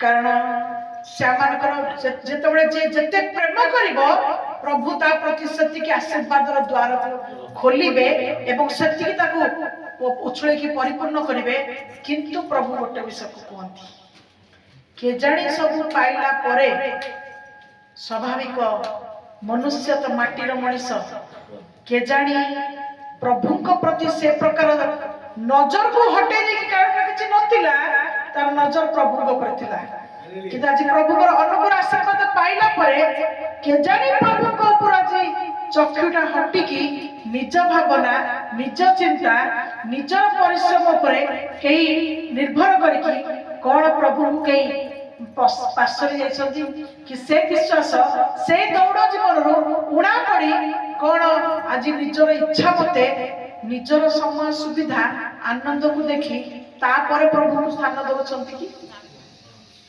ପ୍ରଭୁ ଏଟାକୁ ଅନୁଭବ କରୁଛନ୍ତି ଆମେ ନାହିଁ କହିପାରିବା ନାହିଁ କହିପାରିବା ନାହିଁ ନିଶ୍ଚିତ ଭାବରେ ପ୍ରଭୁଙ୍କ ନିମନ୍ତେ ଆମର ଦୁର୍ବଳତା ମନ ଦୁର୍ବଳତା ଭାବନା ଦୁର୍ବଳତା କାର୍ଯ୍ୟ କିଛି ନା କିଛି ଭୁଲ ଭାଲ ଅନେକ ସମୟରେ ଆମର ହଉଛି ନା ନାଇଁ ହଉଛି କେତେବେଳେ ଶରୀରରେ ଅସୁସ୍ଥତା ଆସିଲେ ଆମେ ସେତେ ଆଉ ପ୍ରଭୁଙ୍କ ପାଖକୁ ଆସିବା ପାଇଁ ଇଚ୍ଛା କରୁଛୁ ଭଲ ଲାଗୁନି କିନ୍ତୁ ପୂର୍ବ ସମୟରେ ସେ ଦେହ ଭଲ ଥାଉ ଯାହା ଥାଉ ନୂଆ ପାଇଥିବ ତାହେଲେ ସେ ଦେହ ମୁଣ୍ଡ କୁଆଡେ ଅନ୍ୟ ବିଚାର ପ୍ରଭୁଙ୍କ ପାଖକୁ ଦୌଡ଼ ପଇସା ନଥିଲେ ବି ଯାହାର ଉଦ୍ଧାର କର ଯାହା ବି ଯେମିତି କରିକି ମାନେ ପ୍ରଭୁଙ୍କ ପାଖକୁ ଆଗ ଦୌଡ଼ ସେତେବେଳେ ସେ ଖାଇଲେ କେତେ ନ ଖାଇଲେ କେତେ ମାନେ ସେ ଚିନ୍ତା ବି ନଥାଏ ପ୍ରଥମ ପ୍ରେମ ପ୍ରଭୁଙ୍କ ପ୍ରତି ମାନେ ଆରମ୍ଭ ହୁଏ କିନ୍ତୁ ଯେତେବେଳେ ପ୍ରଭୁ ଆମର ସାଙ୍ଗ ହେଇଯାଆନ୍ତି ବନ୍ଧୁ ହେଇଯାଆନ୍ତି ପ୍ରଭୁ ଆମର ସହିତ ସମ୍ପର୍କକୁ ସ୍ଥାପନ କରି ଆମର ନିକଟବର୍ତ୍ତୀ ହେଇଯାଆନ୍ତି ସେତେବେଳେ ଧୀରେ ଧୀରେ ଆମେ କଣ ହେଇଯାଉ ଦେହ ଶୁଆଇଯାଉ କଣ ପ୍ରଭୁ ଆମ କଥା ଶୁଣୁଛନ୍ତି ମାନେ ଆମେ ଆସି ପ୍ରଭୁ ଯେ ମଙ୍ଗଳମୟ ଏହା ଆମେ ଚାଖିକି ଜାଣିପାରିବା ହଁ ପ୍ରଭୁ ଠିକ ଠାକ ଅଛି ମାନେ ଭୁଲ ଭାଲ କଲେ ବି ପ୍ରଭୁ ଦଉଛନ୍ତି ବା ସବୁ ଠିକ ଠାକ ଭାବରେ ଆପଣ ମାନେ କେତେ ଜଣ ପ୍ରଭୁଙ୍କ ପାଖକୁ ଭୁଲ ବିଲକୁଲ ନ କରିକି ଖାଲି ପୁରା ଠିକ ଠାକ ଥିବା ଯୋଗୁଁ ପାଉଛନ୍ତି କହିପାରିବେ କେହି ବହୁତ କିଛି ଭୁଲ ଭାଲ କରୁଛନ୍ତି ତଥାପି ପ୍ରଭୁଙ୍କର ଅନୁଗ୍ରହକୁ ପାଉଛନ୍ତି ତଥାପି ପ୍ରଭୁଙ୍କର ଆଶୀର୍ବାଦକୁ ଆପଣ ମାନେ ପାଉଛନ୍ତି ଫଳ ପାଉଛନ୍ତି କାହିଁକି ଆମେ ଜାଣିଦେଲୁ ପ୍ରଭୁଙ୍କ ପାଖକୁ ଆସି ପ୍ରଥମେ ଆମ ଭିତରେ ଭୟ ଥିଲା ଡର ଥିଲା କାରଣ ଆମେ ଶୁଣୁଥିଲୁ ହେ ସେ ସ୍ୱର୍ଗର ପରମେଶ୍ୱର ଏଡେ ବଡ ଈଶ୍ୱର ଏକମାତ୍ର ଈଶ୍ୱର ସେ ଡର ଥିଲା ବଡ ବଡ ଏମିତି ଆଶ୍ଚର୍ଯ୍ୟ କର୍ମ କରୁଛନ୍ତି କାରଣ ସବୁଠୁ ବଡ ବଡ ଆଶ୍ଚର୍ଯ୍ୟ କର୍ମ ଛୋଟା ଚାଲୁଛି ଅନ୍ଧ ଦେଖୁଛି ମୂକ କହୁଛି ଭୂତ ଛାଡୁଛି ଏସବୁ ବଡ ବଡ ଭୟଙ୍କର ଅସଜଳ ବିଷୟ ସଜାଡି ହଉଛି ବଡ ବଡ ବିଷୟ ଯେତେବେଳେ ହଉଛି ପ୍ରଭୁଙ୍କର ନାଁରେ ସେତେବେଳେ କଣ ହେଲା ଆମେ କହିଲୁ ଏତେ ବଡ ଭୟଙ୍କର ପରମେଶ୍ୱର ଆମେ ଟିକେ ଡରୁଥିଲୁ ଯେତେବେଳେ ପ୍ରଭୁଙ୍କର ନିକଟବର୍ତ୍ତୀ ଟିକେ ଆଉ ବେଶୀ ସମ୍ପର୍କ ବାନ୍ଧିଦେଲୁ ପ୍ରଭୁ ଆମର ବନ୍ଧୁ ହେଇଗଲେ ଆମେ ବି ତାଙ୍କ କାନ୍ଧରେ ହାତ ପକେଇଦେଲୁ କଣ ମାନେ ଅବାଧ୍ୟ କାମ କରିକି ବି ମାନେ ତାଙ୍କର ବାକ୍ୟକୁ ପାଳନ ନ କରିକି ବି ଆମେ କଣ କରୁଛୁ ଭୁଲ କାମ କରିକି ବି ଆମେ କଣ କରୁଛୁ ମାନେ ପ୍ରଭୁ ଆମ ସାଙ୍ଗରେ ଅଛନ୍ତି ମୁଁ ଜାଣିଛି ସତ୍ୟ ପରମେଶ୍ୱର ପ୍ରଭୁ ଆମ ସାଙ୍ଗରେ ଅଛନ୍ତି କିନ୍ତୁ ଆମେ ସେଇଟା ସିନା ଜାଣିଦେଲୁ ସେଟା ବି ଜାଣିବା ଦରକାର ଯେ ଯେତିକି ସହିଷ୍ଣୁ ସେ ସେତିକି ପ୍ରତିଫଳଦାତା ପରମେଶ୍ୱର ଅଟନ୍ତି। କାରଣ ସେ ଦୀର୍ଘ ସହିଷ୍ଣୁ ଅଟନ୍ତି କିନ୍ତୁ ସେ ଚିର ସହିଷ୍ଣୁ ନୁହନ୍ତି।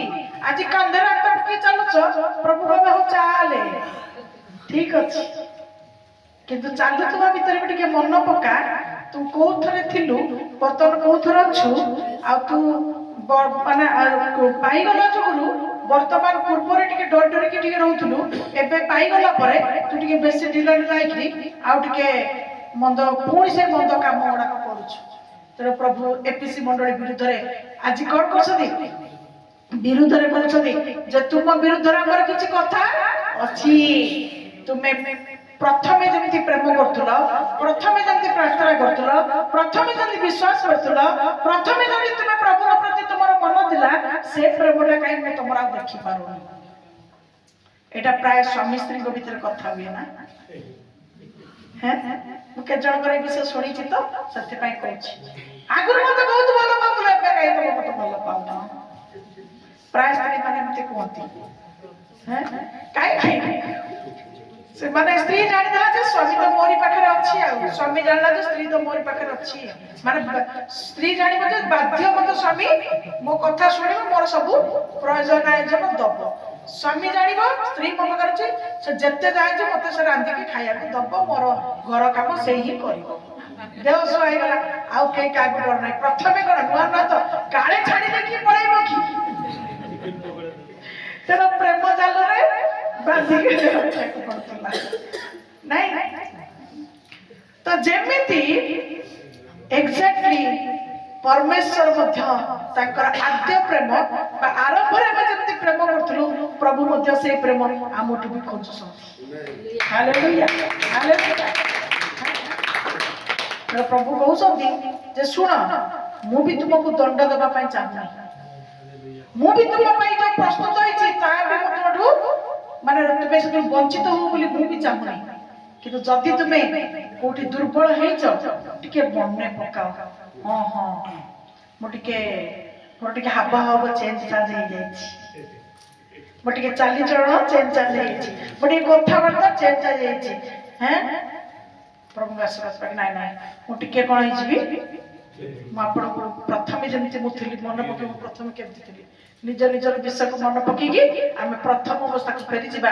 ନିଶ୍ଚୟ ପ୍ରଭୁଙ୍କର ଇଚ୍ଛାକୁ ପୂର୍ଣ୍ଣ କଲେ ପ୍ରଭୁଙ୍କର ଆଶୀର୍ବାଦ ପାଇବା। ହାଲେଲୁୟା। ତେଣୁ ତମର କୋଉଠି ପତନ ହେଇଛି, ଏ ସବୁକୁ ମନେ ପକେଇ ତୁମେ ମନକୁ ପରିବର୍ତ୍ତନ କରିଦିଅ। ନହେଲେ ଯୋଉ ପ୍ରଦୀପକୁ ନେଇକି ଆସିକି ତମ ମଣ୍ଡଳୀରେ ତୁମ ପାଇଁ ଜଳେଇଛନ୍ତି, ପ୍ରଭୁ ସେ ମଣ୍ଡଳୀ ସେ ପ୍ରଦୀପ ତୁମଠୁ କଣ କରିବେ? ଘୁଞ୍ଚେଇ ଦେବେ। ପ୍ରଭୁଙ୍କର ଆତ୍ମା ଯଦି ଆମ ସାଙ୍ଗରେ ନ ରହିବେ, କୌଣସି ସଫଳତା, କୌଣସି ଉନ୍ନତି, ଜୀବନରେ କୌଣସି ଦକ୍ଷତା ଫଳ ଆମେ ଆଉ ପାଇପାରିବା ନାହିଁ। ହାଲେଲୁୟା। ଦ୍ୱିତୀୟ ମଣ୍ଡଳୀକୁ ଯିବା। ଆପଣ ମାନଙ୍କ ପାଇଁ ହେଇଗଲା, ଏଫିସି ମଣ୍ଡଳୀ ପାଇଁ ହେଇଗଲା, ମୋ ପାଇଁ ବି ହେଇଗଲା। ତାପରେ ମୁଁ ଦୂତ ହେଇକି ଆପଣଙ୍କୁ କହିଦେଲି, ଆଉ ଆପଣ ମଣ୍ଡଳୀର ବିଶ୍ୱାସୀ ଶୁଣିଦେଲେ। ତାପରେ ଦ୍ୱିତୀୟ ମଣ୍ଡଳୀକୁ ଯିବା। ଦ୍ୱିତୀୟ ମଣ୍ଡଳୀ ହେଲା ଆମର ସ୍ମୁର୍ଣ୍ଣା ମଣ୍ଡଳୀ। ସ୍ମୁର୍ଣ୍ଣା ମଣ୍ଡଳୀ। ଆଚ୍ଛା, ସ୍ମୁର୍ଣ୍ଣା ମଣ୍ଡଳୀରେ କଣ ହେଲା ଟିକେ ଦେଖିବା। 8:1 ପଢ। ସ୍ମୁର୍ଣ୍ଣା ମଣ୍ଡଳୀର ଦୂତ ନିକଟକୁ ଲେଖ, ଯେ ପ୍ରଥମ ଓ ଶେଷ, ଯେ ମୃତ ହୋଇ ପୁନରୁଜ୍ଜୀବିତ ହେଲେ, ସେ ଏହା କହନ୍ତି, ଆମ୍ଭେ ତୁମର କ୍ଲେଶ ଓ ଦୀନତା ଜାଣୁ, କିନ୍ତୁ ତୁମ୍ଭେ ଧନବାନ। ଆଉ ଯେଉଁମାନେ ଆପଣମାନଙ୍କୁ ଯିହୁଦୀ ବୋଲି କହନ୍ତି, ମାତ୍ର ପ୍ରକୃତରେ ଯିହୁଦୀ ନୁହନ୍ତି, ବରଂ ଶୟତାନର ଦଳ, ସେମାନଙ୍କର ନିନ୍ଦା ମଧ୍ୟ ଆମ୍ଭେ ଜାଣୁ। ଯେଉଁ ସବୁ ଦୁଃଖ ଭୋଗ କରିବାକୁ ଯାଉଅଛ, ସେହି ସବୁକୁ ଭୟ କର ନାହିଁ। ଦେଖ, ତୁମ୍ଭମାନଙ୍କ ପରୀକ୍ଷା ନିମନ୍ତେ ଶୟତାନ ତୁମ୍ଭମାନଙ୍କ ମଧ୍ୟରୁ କାହାରିକୁ କାରାଗାରରେ ନିକ୍ଷେପ କରିବ, ଆଉ ତୁମ୍ଭେମାନେ 10 ଦିନ କ୍ଲେଶ ଭୋଗ କରିବ। ତୁମ୍ଭେ ମରଣ ପର୍ଯ୍ୟନ୍ତ ବିଶ୍ୱସ୍ତ ଥାଅ, ସେଥିରେ ଆମ୍ଭେ ତୁମ୍ଭକୁ ଜୀବନ ରୂପ ମୁକୁଟ ଦେବୁ। ହାଲେଲୁୟା। ଏଇ ମଣ୍ଡଳୀ ପାଇଁକା ପ୍ରଭୁ କଣ କହୁଛନ୍ତି, ଯେ ଏଠି ବି प्रभु गोटे विषय जनाऊँ तुम कि प्रकार दुख को पाउच कि प्रकार तुम दरिद्रता अच्छी एटा हूँ ये दरिद्रता नुह धन रत्न दरिद्रता नुह माने आत्मिक विषय दरिद्रता तुम भीतर अच्छी आम सब सब जाक देखुची आ तमे एटा भी जानी सारछ जो माने जीवती किंतु प्रकृत से माने जीवती नाही तो एटा को कहा विषय नहीं जानछ आज एमिति सब मंडली मान सब अछंती जो मंडली रे केवल मंडली बा गोटे ख्रीष्टकर सेवा उपासना खाली नाम को मात्र हुए किंतु मंडली रे विश्वास मानकर कौन से परिवर्तन न थाए पुरातन स्वभाव से पूर्ण था जीवती किंतु प्रकृत जीवती से नुहति तो से कौ श्रेणी लोक गोटे आम सूचना पाचु से चुगुली चपट कर लोक कारण से लिखाई से निंदा करती निंदा करती आज मंडली मंडली एपरी लोक मैंने अच्छा मुझे भी देखी विभिन्न बाहागर विभिन्न प्रोग्राम अन्य मंडली मैंने डाकती मुझे जाए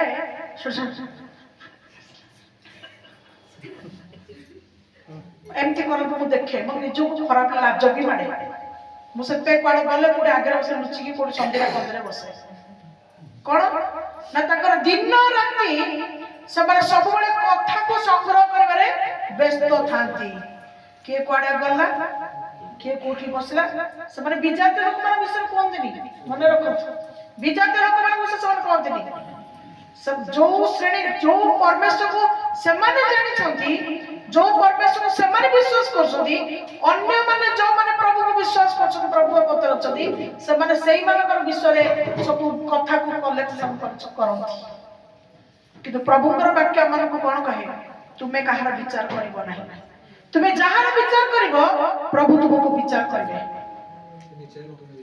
तुमे विचारित हो तुम अन्य विचार करो तुमे भी विचारित हो कहीं नाम में ठीक तेबे तो जते बड़े से तो ये विषय से कहती जे जीवती नुहंती जीव से माने जीवती बोली कहती कि सब शब्दरे जीवती नुहंती गोटे आत्मिक मंडली रे जदि प्रकृत तुम आत्मा को भय करछ प्रभु को भय करछ प्रथम विषय तुम मुख पवित्र हवा दरकार सबुथि रे निंदा एथुर बाहर कु अभ्यास एथुर कार्यकारी हुए विभिन्न कार्यकलाप सब एथुर हुए तेणु माने तो जहाँ किसी विषय सब ए मुख द्वारा हुए तेणु प्रभुकर आत्मा कौन कहती तुम्हें आमे जदि ठीक अच्छु और सब मंडली तो समस्ते पांच गोटे समान नहीं ना जदि अधा ठीक ठाक अच्छा सब बाटरे ठीक ठाक अच्छा आउ जदि ता भीतर किछि जण माने प्रभु को जानते किंतु प्रभु को पथर से नाहांती जदि से माने तुमको किछि तुम विरुद्ध आचरण करूछथि तुमको दुख दउछथि ताड़ना दउछथि कष्ट दउछथि तथापि तमे कोन करछ तुमको कष्ट लागुछि कारण शरीर अछि ना हमको कष्ट लागिबो किंतु प्रभु को तुम कोन करो तो दरकार पड़े नहीं कारागार रे भी पकई देबे मान तुमको धरै देबे जणे जण का धरै देबो किंतु प्रभु को तुम किछि दुख करनी धन्य से माने जो माने प्रभु को लक्ष्य करी मंडली भीतर परिवर्तन आत्मा पाइबा पाई प्रभु को देखि कि आसंती हालेलुया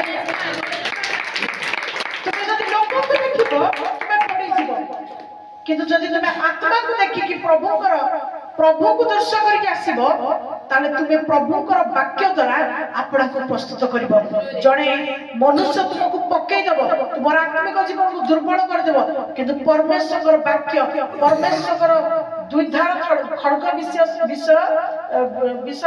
सब तुमको बड़ करिवो तुमको काटी कुटी की परिष्कार करिवो हालेलुया जोठी सब माने हमें सिलाई जो बार सब सिलाई करती सब भलरे जानती कौन जो टिके सूता पुता सब बाहर थो ताको कहि धरी काटिकी कौन करती जिनसटा सुंदरिया बनाती जो इलेक्ट्रिशियन मैंने हमर बसचंती से माने कौन करती हैं से माने मध्य तो सब कार्य करती जदी कोठी टिके तार बाहर पड़ला कोठी कोन टिके अलगा टिके କୋଉଠି କଣ ଖରାପ ଦେଖାଗଲା ତାକୁ ସବୁ କାଟି କୁଟିକି ସମାନ କରନ୍ତି ଯେମିତି କିଛି ପରଫେକ୍ଟ ଦେଖାଯିବ। ହାଲେଲୁୟା। ଆମେ ବି ଯେମିତି ସବୁ କାଟି କୁଟିକି ପରଫେକ୍ଟ କରୁଛୁ ପ୍ରଭୁ ବି ଆମକୁ କାଟି କୁଟିକି ପରଫେକ୍ଟ କରିବା ପାଇଁ ଚାହାନ୍ତି ଦୁଇ ଧାର ଖଡଗ ଦ୍ୱାରା।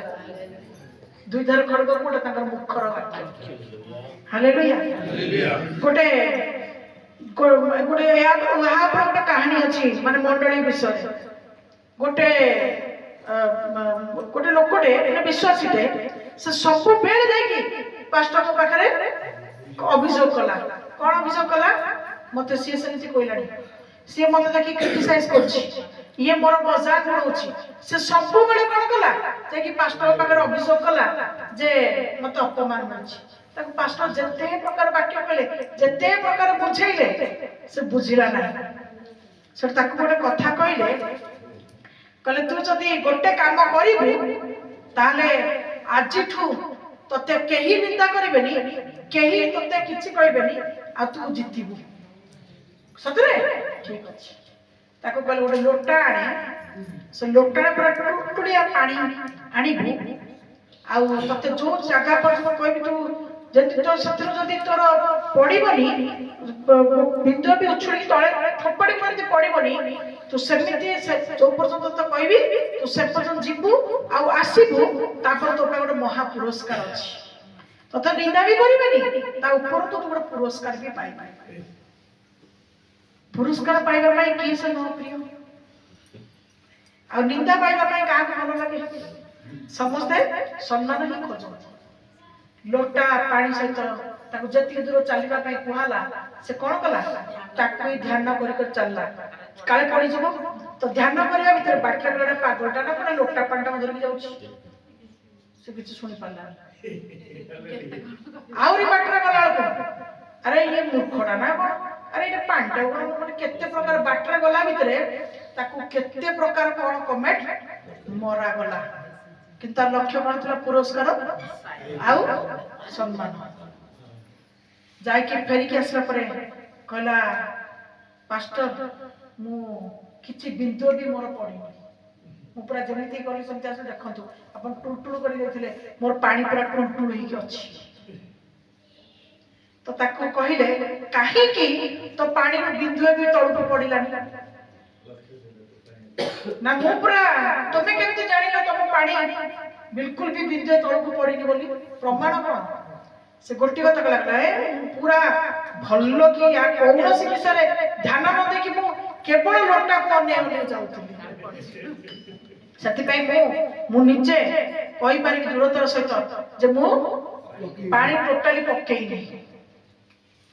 ତାକୁ ସାଙ୍ଗେ ସାଙ୍ଗେ ସେଇ ପାଷ୍ଟର ଜଣକ କହିଲେ ଯେ ଏଇଭଳିଆ ତୋର ଯଦି ଲକ୍ଷ୍ୟ ପ୍ରଭୁଙ୍କ ପ୍ରତି ରହିବ, ତତେ କିଏ କଣ କହିକି ଅପମାନ କରୁ ପଛେ ତ କାନକୁ ସେଟା ଶୁଣାଯିବନି, କାରଣ ତୋର ଲକ୍ଷ୍ୟ ହଉଛି ତୁ ଜୀବନ ମୁକୁଟ କେମିତି ପାଇବୁ, ସେଥିପାଇଁ ତୁ ସେଇ ଚେଷ୍ଟାରେ ଆଗକୁ ବଢିବୁ। Hallelujah, hallelujah.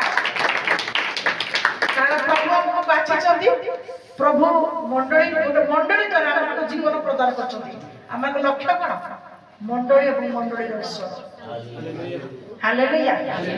କାରଣ ଅନେକ ବାକ୍ୟ କହିଦେଲା, ଅନେକ ଏଭଳି ଅଛନ୍ତି ବିଶ୍ୱାସୀ ମାନେ, ତମେ ଦେଖିବ ସେମାନେ ଦେଖେଇ ହୁଅନ୍ତି ବହୁତ, କିନ୍ତୁ ସେମାନଙ୍କ କାମ ହଉଛି। ତେଣୁ ଯୋଉମାନେ ଦେଖେଇ ହୁଅନ୍ତି ସେମାନେ କହିବେ ତମେ ବି ମତେ ଆମକୁ ଦେଖେଇବ। ମୁଁ ଯେମିତି ଦେଖେଇ ହଉଛି ମୋ ପ୍ରାର୍ଥନା ପ୍ରଶଂସା, ତମେ ବି ସେମିତି ଦେଖେଇବ। କାରଣ ସାଧୁ କି ଫାରୁସି ଏମାନେ ସବୁ କଣ ଦେଖେଇ ହେବା, ଦେଖେଇ ହେବା ବିଶ୍ୱାସୀ ନାଇଁ। ଲମ୍ବା ଲମ୍ବା ବସ୍ତ୍ର ପିନ୍ଧିବେ, ଲମ୍ବା ଲମ୍ବା ଲକେଟ ପକେଇବେ, କିନ୍ତୁ ଦେଖିଲା ବେଳକୁ ଖାଲି ଚୁଗୁଲି ଚପଟ ପରଚର୍ଚ୍ଚା ନିନ୍ଦା ଅପମାନ ବିଭିନ୍ନ ପ୍ରକାର ଠକା ଠକି ଏଇ ସବୁ କାମ। ଆଜି ବଡ ବଡ ଚର୍ଚ୍ଚରେ ଆଜି ଗଣ୍ଡଗୋଳ କଣ ପାଇଁକା? ପଦବୀ। ମୁଁ ପଇସା ରଖିବି କଣ ହେବି? କ୍ୟାସିୟର। ଆଉ ଯିଏ କହିବ ମୁଁ ସବୁ ଯାହା କହିବି ସେ ହବ, ସେ ହବ ପ୍ରେସିଡେଣ୍ଟ। କିନ୍ତୁ ମାନେ ଇତ୍ୟାଦି ଇତ୍ୟାଦି ସବୁ ଅଛି ଆଉ। କିନ୍ତୁ ପ୍ରଭୁଙ୍କୁ ଧନ୍ୟବାଦ, ବାବା ଥିଲା ବେଳୁ ଆମମାନଙ୍କର ମଣ୍ଡଳୀରେ ଏଇ ସବୁ ବିଷୟ କିଛି ରଖା ନାହିଁ। ଯିଏ ସେବା କରିବ ସେ ହିଁ ସବୁ। ଆଉ ମୁଁ ଆପଣମାନଙ୍କୁ ମଧ୍ୟ ବହୁତ ଧନ୍ୟବାଦ ଦିଏ। आज को 23 मसीहार बोधे आमर प्रार्थना सभा आरंभ होला पूर्ण बाबा जीवा परे आज पर्यंत मोर विश्वासी विश्वासी माने केही भी मते थरे क्वेश्चन करना जे रविवार अर्थ जाउची पड़े जहाँ में 10 मास दउची आपण को कोन रे खर्च करछन मते केही भी हिसाब किताब मागी ना काई मंडलीर मंडलीर विश्वासी मानकर काम कोन आमे आत्मारे पढिबो जा वाक्य लेखा अछि ताहा करिबो सेटा क्वाड जाउछ क्वाड से कोन होछि तार हिसाब किताब हमर दरकार नै हालेलुया हालेलुया हमर काम कोन हमर काम कोन हमर काम होछि प्रभु कठारे रहिबो एवं प्रभुकर शिक्षा को प्राप्त ही हमें अपना अपना भितरे निज निज में परिवर्तन को आनी सेति तो प्रभु आज हमको आह्वान करछन ताई तो हमर लक्ष्य प्रभु का नाम बहुत बहुत धन्यवाद आज जे आत्मा प्राप्त शक्ति प्राप्त समान को भी भय समान ही पैसा को एने छड़े खर्च करते हालेलुया हालेलुया बाबा के प्रचार करथिले बोली आज सब विषय हेकरी आज एति सब होउछ प्रथमे को अवस्था थिला को अवस्था समस्त आपण माने जानि पारबे हैं प्रभु का नाम रे बहुत बहुत धन्यवाद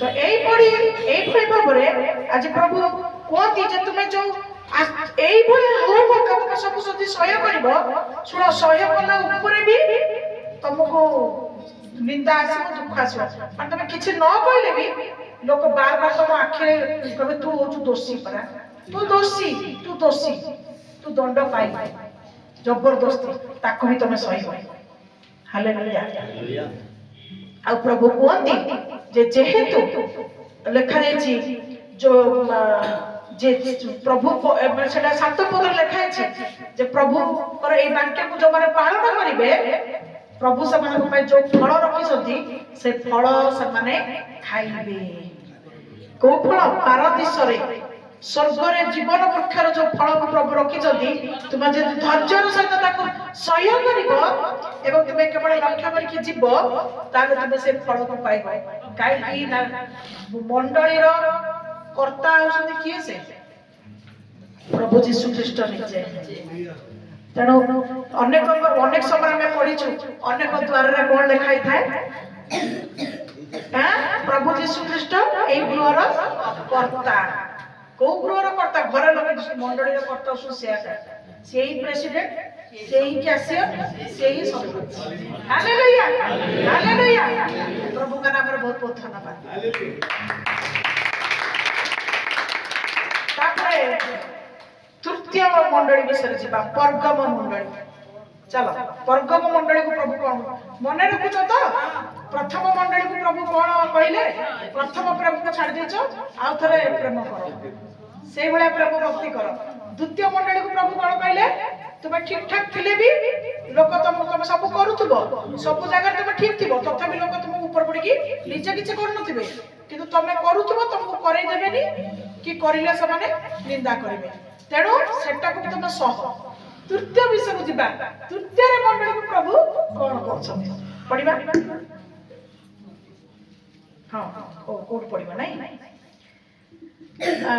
हां 13 पद को पढ़ो ଯେଉଁଠାରେ ଶୟତାନର ସିଂହାସନ ସେଠାରେ ଯେ ତୁମ୍ଭେ ବାସ କରୁଅଛ ଏହା ଆମ୍ଭେ ଜାଣୁ ତଥାପି ତୁମ୍ଭେ ଆମର ନାମ ଦୃଢ଼ ରୂପେ ଧରିଅଛ ଆଉ ଆମ୍ଭର ବିଶ୍ୱସ୍ତ ସାକ୍ଷୀ ଆନ୍ତିପା ଯେତେବେଳେ ତୁମମାନଙ୍କ ମଧ୍ୟରେ ଶୟତାନର ସେହି ବସତି ସ୍ଥଳରେ ହତ ହୋଇଥିଲା ତୁମ୍ଭେ ଆମ୍ଭଠାରେ ବିଶ୍ୱାସ କରୁଅଛ ବୋଲି ସେତେବେଳେ ସୁଦ୍ଧା ଅସ୍ୱୀକାର କରିନଥିଲ କିନ୍ତୁ ତୁମ୍ଭ ବିରୁଦ୍ଧରେ आमर किछि कथा अछि जेउ विलियम देवप्रसाद भोजन और बेश्यागमन रूप फांद इस्राएल संतान मानक सम्मुखरे पकाइबाकू बालाक को शिक्षा देइथिला ताहार मतावलंबी केतेक जण तुंभ मध्यरे सेठारे अछंती सेही परि मध्य निकोलायतीय मतावलंबी केतेक तुंभ मध्यरे अछंती एणु मन परिवर्तन कर नहिले आमे शीघ्र तुंभ निकट को आसी स्वमुख निसृत खड्ग द्वारा सेमानक संगे युद्ध करिबु बस हालेलुया परगम मंडली को प्रभु कोन कहउछथि ବର୍ତ୍ତମାନ ତୁମେ ମାନେ ଶୈତାନ ଭିତରେ ବାସ କରୁଛ ବୋଲି ପ୍ରଭୁ ଭଲ କି ଜାଣିଛନ୍ତି। ତାହେଲେ ଏଇ କଥା ସବୁ ମଣ୍ଡଳୀ ଭିତରେ ପ୍ରଭୁ କହୁଛନ୍ତି, ପୁଣି କାହାକୁ କହୁଛନ୍ତି? ତା ଅର୍ଥ ମଣ୍ଡଳୀ ଭିତରେ ମିଶାମିଶି ଲୋକ ଅଛନ୍ତି, ମିଲାବଟ ଲୋକ ଅଛନ୍ତି। ତେଣୁ ପ୍ରଭୁ କହୁଛନ୍ତି ଯୋଉମାନେ ମିଲାବଟ ହେଇକି ଅଛ ସେମାନେ ପରିବର୍ତ୍ତନ ହୁଅ। ଯୋଉମାନେ ମିଲାବଟ ଦ୍ଵାରା ଯଦି ତମେ ବି ଯଦି ସେଇ ପ୍ରଭାବରେ ପ୍ରଭାବିତ ହଉଛ, ଖବରଦାର ତମେ ବି ପରିବର୍ତ୍ତନ ହୁଅ। ତାହେଲେ ଗୋଟେ ମଣ୍ଡଳୀ ଭିତରେ ଆମ ନିଜ ହାତରେ ଯଦି 5ଟା ଆଙ୍ଗୁଠି ସମାନ ନାହିଁ, ତ ମଣ୍ଡଳୀ ଭିତରେ ମଧ୍ୟ 5ଟା ବିଶ୍ୱାସ ମାନଙ୍କର ମନ ଏକ ହେଇପାରିବ କି? ବିଶ୍ୱାସ ମାନଙ୍କର ମନ ଏକ ହେଇପାରିବ ନାହିଁ। ମୁଁ ସବୁବେଳେ ବହୁତ ପ୍ରକାର ଅଭିଯୋଗ ଆସେ, ମୁଖ୍ୟ ଭାବରେ ଯୋଉ କଥା ତାଙ୍କ ପାଖରେ ବେଶୀ ଅଭିଯୋଗ, ବହୁତ କିଛି ଅଭିଯୋଗ ଆସେ। କେତେବେଳେ କୁହନ୍ତି ତମେ ତାକୁ ବେଶୀ ମୁହଁ ଦଉଛ, ବେଶୀ ଭଲ କରୁଛ। ଆଉ କେତେବେଳେ କିଏ କହେ ଯେ ତାକୁ ତମେ ବହୁତ ପ୍ରଥମ ସ୍ଥାନ ଦଉଛ, ଇତ୍ୟାଦି ଇତ୍ୟାଦି, ଏମିତି ଆହୁରି କିଛି ବହୁତ କିଛି କଥା। ଏମିତି ସବୁ ବିଷୟ ଅଛି, ତମେ ତା ପଟିଆ ଭାବୁଛ, ମୋ ପଟିଆ ଭାବୁନ, ଏମିତି ବହୁତ ବହୁତ କିଛି ବିଷୟ ଅଛି। ମୁଁ ଗୋଟିଏ ବିଷୟ ସେମାନଙ୍କୁ କହେ, ତମେ ମାନେ ଘର ଭିତରେ ଗୋଟିଏ ଗୋଟିଏ ଲୋକ ବା ଦିଟା ଲୋକ ବା ତିନିଟା ଲୋକ ଭିତରେ ତମେ ସମ୍ଭାଳି ପାରୁନ, ମତେ କହୁଛ ଯେ ମୁଁ ସେତେବେଳେ ତମର ପଶିବି। ମୁଁ ଯୋଉ ମଣ୍ଡଳୀଟାକୁ ସମ୍ଭାଳିବା ପାଇଁ ଯୋଉ ପ୍ରଭୁ ଦେଇଛନ୍ତି ଏତେ ଲୋକଙ୍କୁ, ସମସ୍ତଙ୍କୁ ମୁଁ ଦେଖେଇବି ନା? ସମସ୍ତେ ତ ମୋର। ତମେ କହୁଛ ମୋ ପାଇଁ ଲଢେଇ କରେ, ମୋ ପରିବାର ପାଇଁ ଲଢେଇ କରେ, ପୁଣି ମୋର ଯୋଉ ସମସ୍ତେ ଯୋଉ ପରିବାର କାହା ପାଇଁ ଲଢେଇ କରେ? ମୋ ପରିବାର ସହିତ ମୁଁ ଲଢେଇ କରିବି ନା? ମଣ୍ଡଳଟା ତ ମୋ ପରିବାର। ମୁଁ ତେଣୁକରି ତୁ ବି ମୋ ପରିବାର, ସେ ବି ମୋର ପରିବାର। ତେଣୁ ତୁ ତା ବିରୁଦ୍ଧରେ ତାକୁ କହିବି, ତା ବିରୁଦ୍ଧରେ ତାକୁ କହିବି ନା? ମଣ୍ଡଳୀ ତ ମୋର। ତେଣୁ ଘର ଭିତରେ ଯଦି 5 ଜଣଙ୍କର ମନ ସମାନ ରହୁନି, ପୁଅର ମନ ଝିଅ ସାଙ୍ଗେ ମିଶୁନି, ଝିଅର ମନ ପୁଅ ସାଙ୍ଗେ ମିଶୁନି, ବାପାର ମନ ପୁଅ ସାଙ୍ଗେ ମିଶୁନି, ପୁଅର ମନ ବାପା ସାଙ୍ଗେ ମିଶୁନି, ଘର ଭିତରେ ଯଦି ସମାନ ନାହିଁ, ମଣ୍ଡଳୀ ଭିତରେ କେମିତି ପ୍ରତ୍ୟେକ ତମେ ଭାବୁଛ, ତମେ କେମିତି ଆଶା କରୁଛ ଯେ ମୁଁ ଯାହା ସେ ମଧ୍ୟ ସେଇଆ ହେବା ଦରକାର? ହେଇପାରିବ କି? ହେଇପାରିବ କି? ହେଇପାରିବ ନାହିଁ। ତେଣୁ ପ୍ରଭୁ କଣ କହୁଛନ୍ତି? ତୁମକୁ ସହିବାକୁ ପଡିବ, ତୁମକୁ ସହିବାକୁ ପଡିବ। ତୁମେ ଯଦି ପ୍ରକୃତରେ ଭାବୁଛ ଯେ ମୁଁ ପ୍ରଭୁଙ୍କ ପାଇଁ ଭୟ କରୁଛି, ପରିଶ୍ରମ କରୁଛି, ପ୍ରଭୁଙ୍କର ଇଚ୍ଛାକୁ ପୂର୍ଣ୍ଣ କରୁଛି, ତଥାପି ମୋ ପାଇଁ କିଛି ବିଷୟ ରହୁଛି, ତାହେଲେ ତୁମକୁ ଦୁର୍ବଳ ଲୋକମାନଙ୍କର ବିଷୟକୁ ସହ୍ୟ କରିବାକୁ ପଡିବ। ମାନେ ତାର ଅର୍ଥ ତମେ ମାନ ଅଭିମାନ କରିବନି। ଅନେକ ମାନ ଅଭିମାନ କରି କଣ କରନ୍ତି? ମାନେ ନିଜ ଭିତରେ ଖେଣ୍ଟା ଖେଣ୍ଟି ହେଇକି ମଣ୍ଡଳୀକୁ ଛାଡି ଦିଅନ୍ତି। ମଣିଷ ଭିତରେ ଖେଣ୍ଟା ଖେଣ୍ଟି ହେଇକିରି ମଣ୍ଡଳୀ ଛାଡି ନାହିଁ, ଆମେ ଭଲ ନାହିଁ। କିନ୍ତୁ ମନେ ରଖନ୍ତୁ, ପ୍ରଥମ ବିଷୟ ପ୍ରଭୁ କୁହନ୍ତି ଯେ ତୁମେ ନିଜକୁ ପରୀକ୍ଷା କର, ପୁଣି ତୁମେ ଆତ୍ମା ମାନଙ୍କୁ ପରୀକ୍ଷା କର। କେଉଁଠାରେ ପ୍ରକୃତରେ ପବିତ୍ର ଆତ୍ମାଙ୍କର କାର୍ଯ୍ୟ ହଉଛି, କେଉଁଠାରେ ତୁମେ ଶିକ୍ଷିତ ହେଇପାରିବ, କୋଉଠି ତୁମେ ନିଜର ସବୁ ବିଭିନ୍ନ ବିଷୟକୁ ବଦଳି ପାରିବ, ଆଉ ପ୍ରକୃତରେ ତୁମେ ସଠିକ ମଣିଷ ହେଇ ପ୍ରଭୁଙ୍କ ପାଖରେ କୋଉଠି ପ୍ରସ୍ତୁତ ହେଇପାରିବ, ସେଠିକୁ ଖୋଜ। ତୁମେ ଏଣେ ତେଣେ ଦୌଡ଼ ନାହିଁ। ବହୁତ ପଡିଛି, କିନ୍ତୁ ସେମାନଙ୍କ ବିଷୟ କଣ କଲା? ଯୋଉମାନେ ଜିଉତି କିନ୍ତୁ ସେମାନେ ପ୍ରକୃତରେ ଜିଉତି ନୁହନ୍ତି। ବହୁତ ପଡିଛି, ତୁମେ ଯାଇପାରିବ, କିନ୍ତୁ ଆତ୍ମିକ ମଣ୍ଡଳୀର ଆତ୍ମାର ବିଷୟ ହିଁ ପାଇପାରିବ। କାରଣ ଆତ୍ମିକ ବିଷୟ ଶିକ୍ଷା ଦେବା ପାଇଁ ସବୁ ଜାଗାରେ କେହି ନାହାନ୍ତି। କାରଣ ବହୁତ ବର୍ତ୍ତମାନ ଟ୍ରେନର ପାଷ୍ଟରାଣୀ ଦାସ ଦାସୀ ବାହାରିଲେଣି, ଆଉ କୋଉଠି କୋଉଠି ଏହା ଏକ ବିଜନେସର ଉପାୟ ଧାରଣ ହେଲାଣି। ବୁଝିପାରିଲ? ମାନେ ମଣ୍ଡଳୀ କେତେଟା ବିଶ୍ୱାସୀ ନେଇ ପ୍ରାର୍ଥନା କରିବା, ଟଙ୍କା ରୋଜଗାର କରିବା, କିନ୍ତୁ ଟଙ୍କା ତୁମକୁ ଶେଷ ସମୟରେ ସାହାଯ୍ୟ କରିବ ନାହିଁ। ଟଙ୍କା କଣ ହବ? ତୁମେ ଯଦି ପ୍ରଭୁ ପଛରେ ଗୋଡିବ, ଟଙ୍କା ତମ ପଛରେ ଗୋଡିବ। ଟଙ୍କା କଣ ହବ ଯେ? ହାଲେଲୁୟା। କାରଣ ଯିଏ ବିଶ୍ୱାସୀ ସେ ଜାଣିଛି ଯେ ଏ ଜଗତରେ ତା ପାଇଁ କିଛି ନାହିଁ। ଏ ଜଗତର ଯାହା ସବୁ ତା ପାଇଁ ଅସ୍ଥାୟୀ, ତା ପାଇଁ ଏକ ସ୍ଥାୟୀ ଗୃହ ନିର୍ମାଣ କରାଯାଇଛି। ତେଣୁ ପ୍ରକୃତ ବିଶ୍ୱାସୀ ଟଙ୍କା ପଛରେ ଗୋଡେଇବ ନାହିଁ। ପ୍ରକୃତ ବିଶ୍ୱାସୀ ଆତ୍ମା ପଛରେ ଗୋଡେଇବ, କେମିତି ମୁଁ କାହାକୁ ପ୍ରେମ କରିବି, ଆଉ ସେମାନେ ଆତ୍ମାର କ୍ଷୁଧାତୃଷାରେ ଆତ୍ମିକ ଖାଦ୍ୟ ପାଇଲେ ଏବଂ ସେମାନେ ଆପଣଙ୍କୁ ବଳୁଆ କରି ପ୍ରଭୁଙ୍କ ପାଇଁ ପ୍ରସ୍ତୁତ ହେବେ। Hallelujah, hallelujah. ମୁଁ ବହୁତ ଖୁସି ହୁଏ, କେବେ ଏଇଟାକୁ କେବେ ହେଲେ ମୁଁ ଅନାଏନି କିଏ କେତେ ଦଉଛି, କିଏ କେତେ ନ ଦଉଛି। ଖାଲି ଦାସ ମାନଙ୍କୁ ଦିଆ ହଉଛି ବୋଲି ବାଧ୍ୟ ହୋଇକିରି ଆପଣ ମାନଙ୍କୁ କେତେବେଳେ କଣ କହିବାକୁ ପଡୁଛି। ମାନେ ଦୂରରୁ ଆସୁଛନ୍ତି ଯେହେତୁ ତାକୁ ଦେବାକୁ ପଡୁଛି। ଆଜି ଆପଣ ଯାହା ଦେବେ ମନେ ରଖନ୍ତୁ ମୁଁ ସେଥିରୁ 5 ପଇସା ବି ନେବି ମୁଁ ନେଇ ନାହିଁ। ମଣ୍ଡଳୀର କୌଣସି ପଇସା ମୁଁ ଆଜି ପର୍ଯ୍ୟନ୍ତ 23 ବର୍ଷ ଯେତିକି ବର୍ଷ ହେଲାଣି ମୁଁ ଏପର୍ଯ୍ୟନ୍ତ ମଣ୍ଡଳୀର 5 ପଇସା ବି ଛୁଇଁନି। ଏପର୍ଯ୍ୟନ୍ତ ବି ଥୁଆ ହେଇଛି। ଯଦି ଆପଣ ହିସାବ ମାଗିବେ ବି ଦେଖେଇଦେବି ଲେଖା ସହିତ ଇଏ ଭାବରେ ମୁଁ କେବେ ଛୁଇଁନି। ଆଜି ଯାହା ଦେବେ ତା ବି ମୁଁ ନେବିନି, ତାକୁ ବି ମୁଁ ରଖିବି ମଣ୍ଡଳୀ ପାଇଁ। ଯେତେବେଳେ ଦାସ ମାନଙ୍କର ପଇସା କମି ଯାଉଛି ମୁଁ ସେଥିରୁ କାଢିକି ମିଶେଇକି ଦଉଛି। ସେଥିପାଇଁ ଆବଶ୍ୟକ ଅଛି। ଏଇଟା କଣ ହବ? ପ୍ରଭୁଙ୍କ ପାଇଁ କାର୍ଯ୍ୟ କଲେ ଅଟୋମେଟିକ ତମ ହସ୍ତକୁ ପ୍ରଭୁ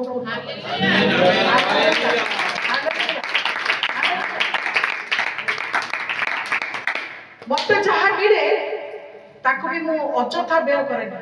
ମୁଁ କେବଳ ମଣ୍ଡଳୀ ଖର୍ଚ୍ଚରେ କୋଉଠି ବାଜା କିଣିବାରେ, ବକ୍ସ କିଣିବାରେ, ବାଜା କିଣିବାରେ, ପିଲାମାନେ କୋଉଥିରେ ଆଗ୍ରହ ସବୁ ତାଙ୍କ ପାଇଁ ସେ ଜିନିଷ କରିବାରେ, ପିଲା ଆସନ୍ତୁ ଆମେ ମାନେ ମିଶିକି ଭୋଜି ଭାତ କରିବାରେ, ରଖିଲା ପରେ ଗୋଟେ କିଛି ମିଟିଂ ଆୟୋଜନ କରିବାରେ ମୁଁ ଏଇଥିରେ ସବୁ ଖର୍ଚ୍ଚ କରେ।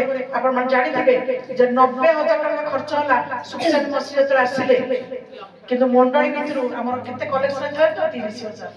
ଆଉ ଯୋଉ ବାକି ଆଉ 60,000 ଆଇଲା କୋଉଠୁ?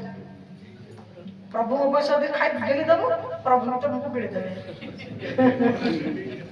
ମନେ ରଖନ୍ତୁ, ବିଶ୍ୱସ୍ତ ଜୀବନ କାଟିଲେ ମୁଁ ଗୋଟିଏ ବିଷୟ ମୋର ଗୁରୁଙ୍କଠୁ ମୁଁ ଶିଖିଛି, ତୁମେ ଯଦି ପ୍ରଭୁ ପଛ ଗୋଡେଇବ ପଇସା ତମ ପଛରେ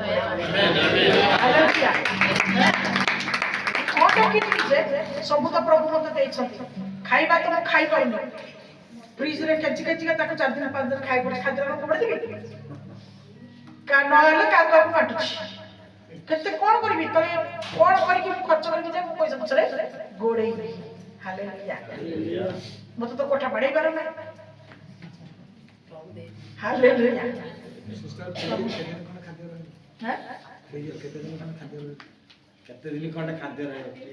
ଆପଣ କହିଲେ ଆପଣ ଗୁଣା କରିବେ, ମୁଁ କହିବିନି।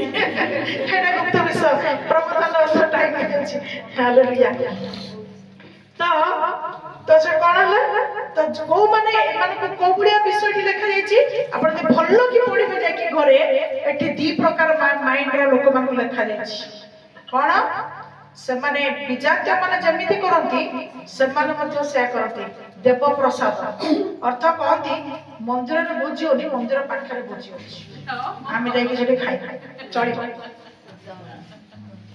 ଆଉ ଅନ୍ୟ ଜଣ କୁହନ୍ତି ସେ ଯୋଉ ଶୁଦ୍ଧ ଘର ଆଉ ଶ୍ରାଦ୍ଧ ଘର ସେଟା ରନ୍ଧା ହଉଛି, ଅବଢାରେ ଆମେ ଖାଇବା। ମନେ ରଖନ୍ତୁ ଏଇଟା କରିବେ ନାହିଁ। ବାକ୍ୟ ମନେ ଅଛି। ଶୁଦ୍ଧ ଶ୍ରାଦ୍ଧ ବର୍ଷିକିଆ ମନ୍ଦିର ଥିଲେ ବି ଯଦି ଇଏ କରାହଉଛି ଖାଇବେ ନାହିଁ। କାରଣ ଯେମିତି ହେଲେ ବି ସେଥିରୁ କାଢିକି ଆଗ ଭକ୍ତମାନଙ୍କୁ ଦିଆଯାଏ, ପୂର୍ବପୁରୁଷ ମାନଙ୍କୁ ଦିଆଯାଏ। ତେଣୁ ସାବଧାନ, ପ୍ରଭୁମାନଙ୍କୁ ଖାଇବାରେ ଭିକାରୀ କରିନାହାନ୍ତି। ଭିକାରୀ କରିଛନ୍ତି? ଆଉ କ୍ଷୀରି ଖାଇବ ବନେଇ ଖାଉନ, ମାଂସ ଖାଇବ ଡେଲି ମାଂସ ଖାଉନ। ପ୍ରଭୁ ତ ଆମ ପାଇଁ ସେମାନେ ବାର ରଖିନାହାନ୍ତି। ସବୁଦିନ ସୋମବାର ରବିବାର ଦିନ ଖାଅ, ପୁଣି ସୋମବାର ରବିବାର ଦିନ ଖାଅ। କିଏ ମନା କରୁଛି? ପ୍ରଭୁ ମନା କରୁଛ ସବୁଦିନ ସବୁ ଖାଅ। ପ୍ରଭୁଙ୍କ ନାମରେ ବହୁତ ବହୁତ ଧନ୍ୟବାଦ। ସେଥିପାଇଁ ବାକ୍ୟ ଲେଖାଗଲା ମଣ୍ଡଳୀରେ ଆଜି ଏ ପ୍ରକାର ବି ଲୋକ ଅଛନ୍ତି। କଣ?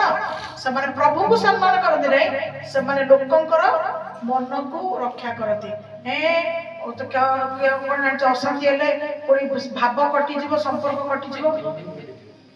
ଭାବ କଟିଯାଉ, ସମ୍ପର୍କ କଟିଯାଉ, ସେମାନେ ସ୍ୱର୍ଗ ନେବେନି। ଯିଏ ଆମକୁ ପ୍ରତିଜ୍ଞା କରି ପବିତ୍ର ଜୀବନ କାଟିକି ପ୍ରଭୁଙ୍କ ପାଇଁ ନେବା ପାଇଁ ଚାହାନ୍ତି, ସେ ଯାହା କହୁଛନ୍ତି ଆମେ ତାହା ଶୁଣିବା। ଏବେ ପ୍ରଭୁ ଆମକୁ ଆଶୀର୍ବାଦ କରିବେ। ହାଲେଲୁୟା।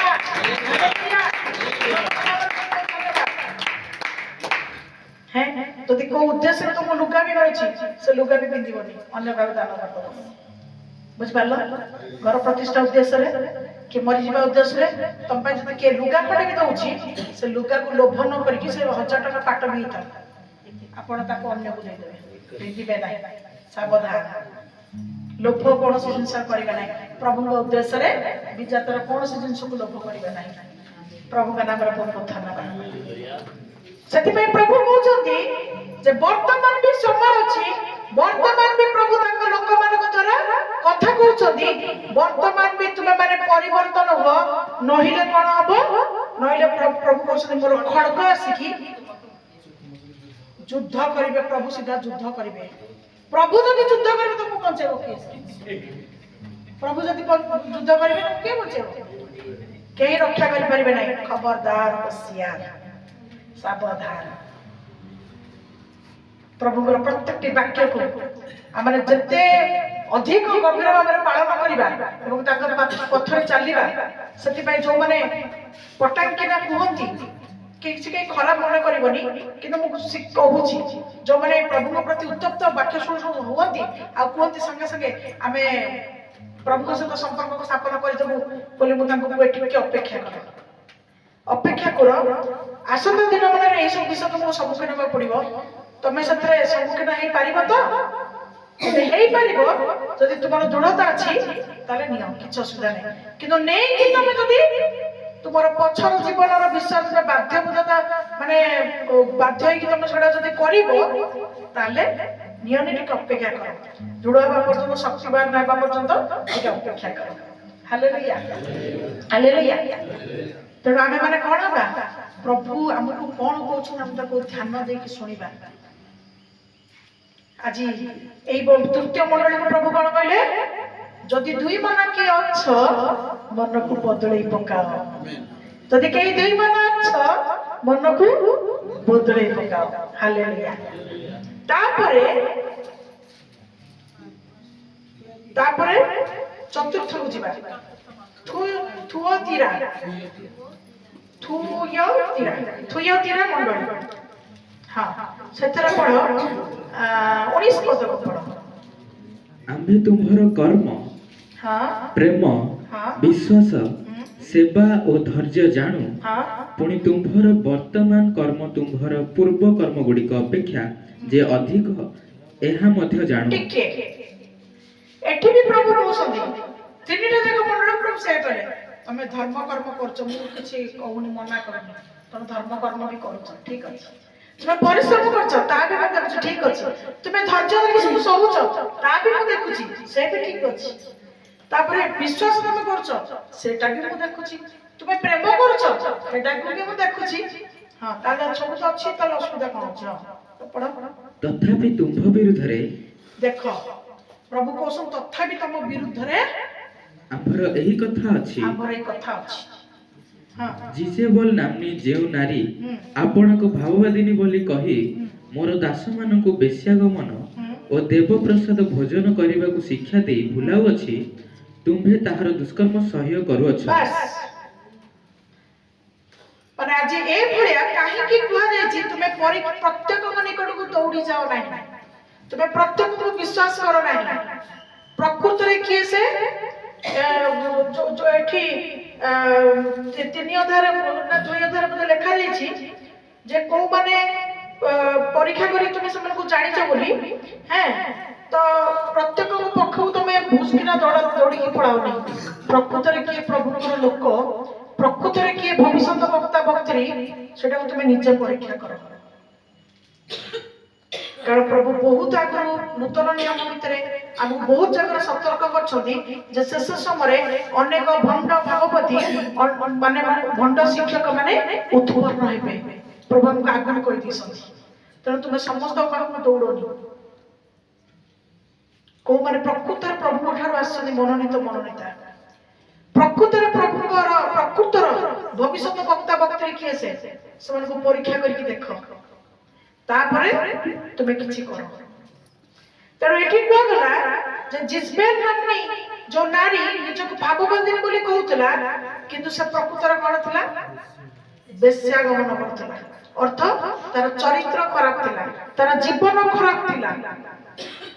ଆଉ ସେ କଣ କରୁଥିଲା? ସେ କହୁଥିଲା ଠିକ ଅଛି, କିଛି ଅସୁବିଧା ନାହିଁ।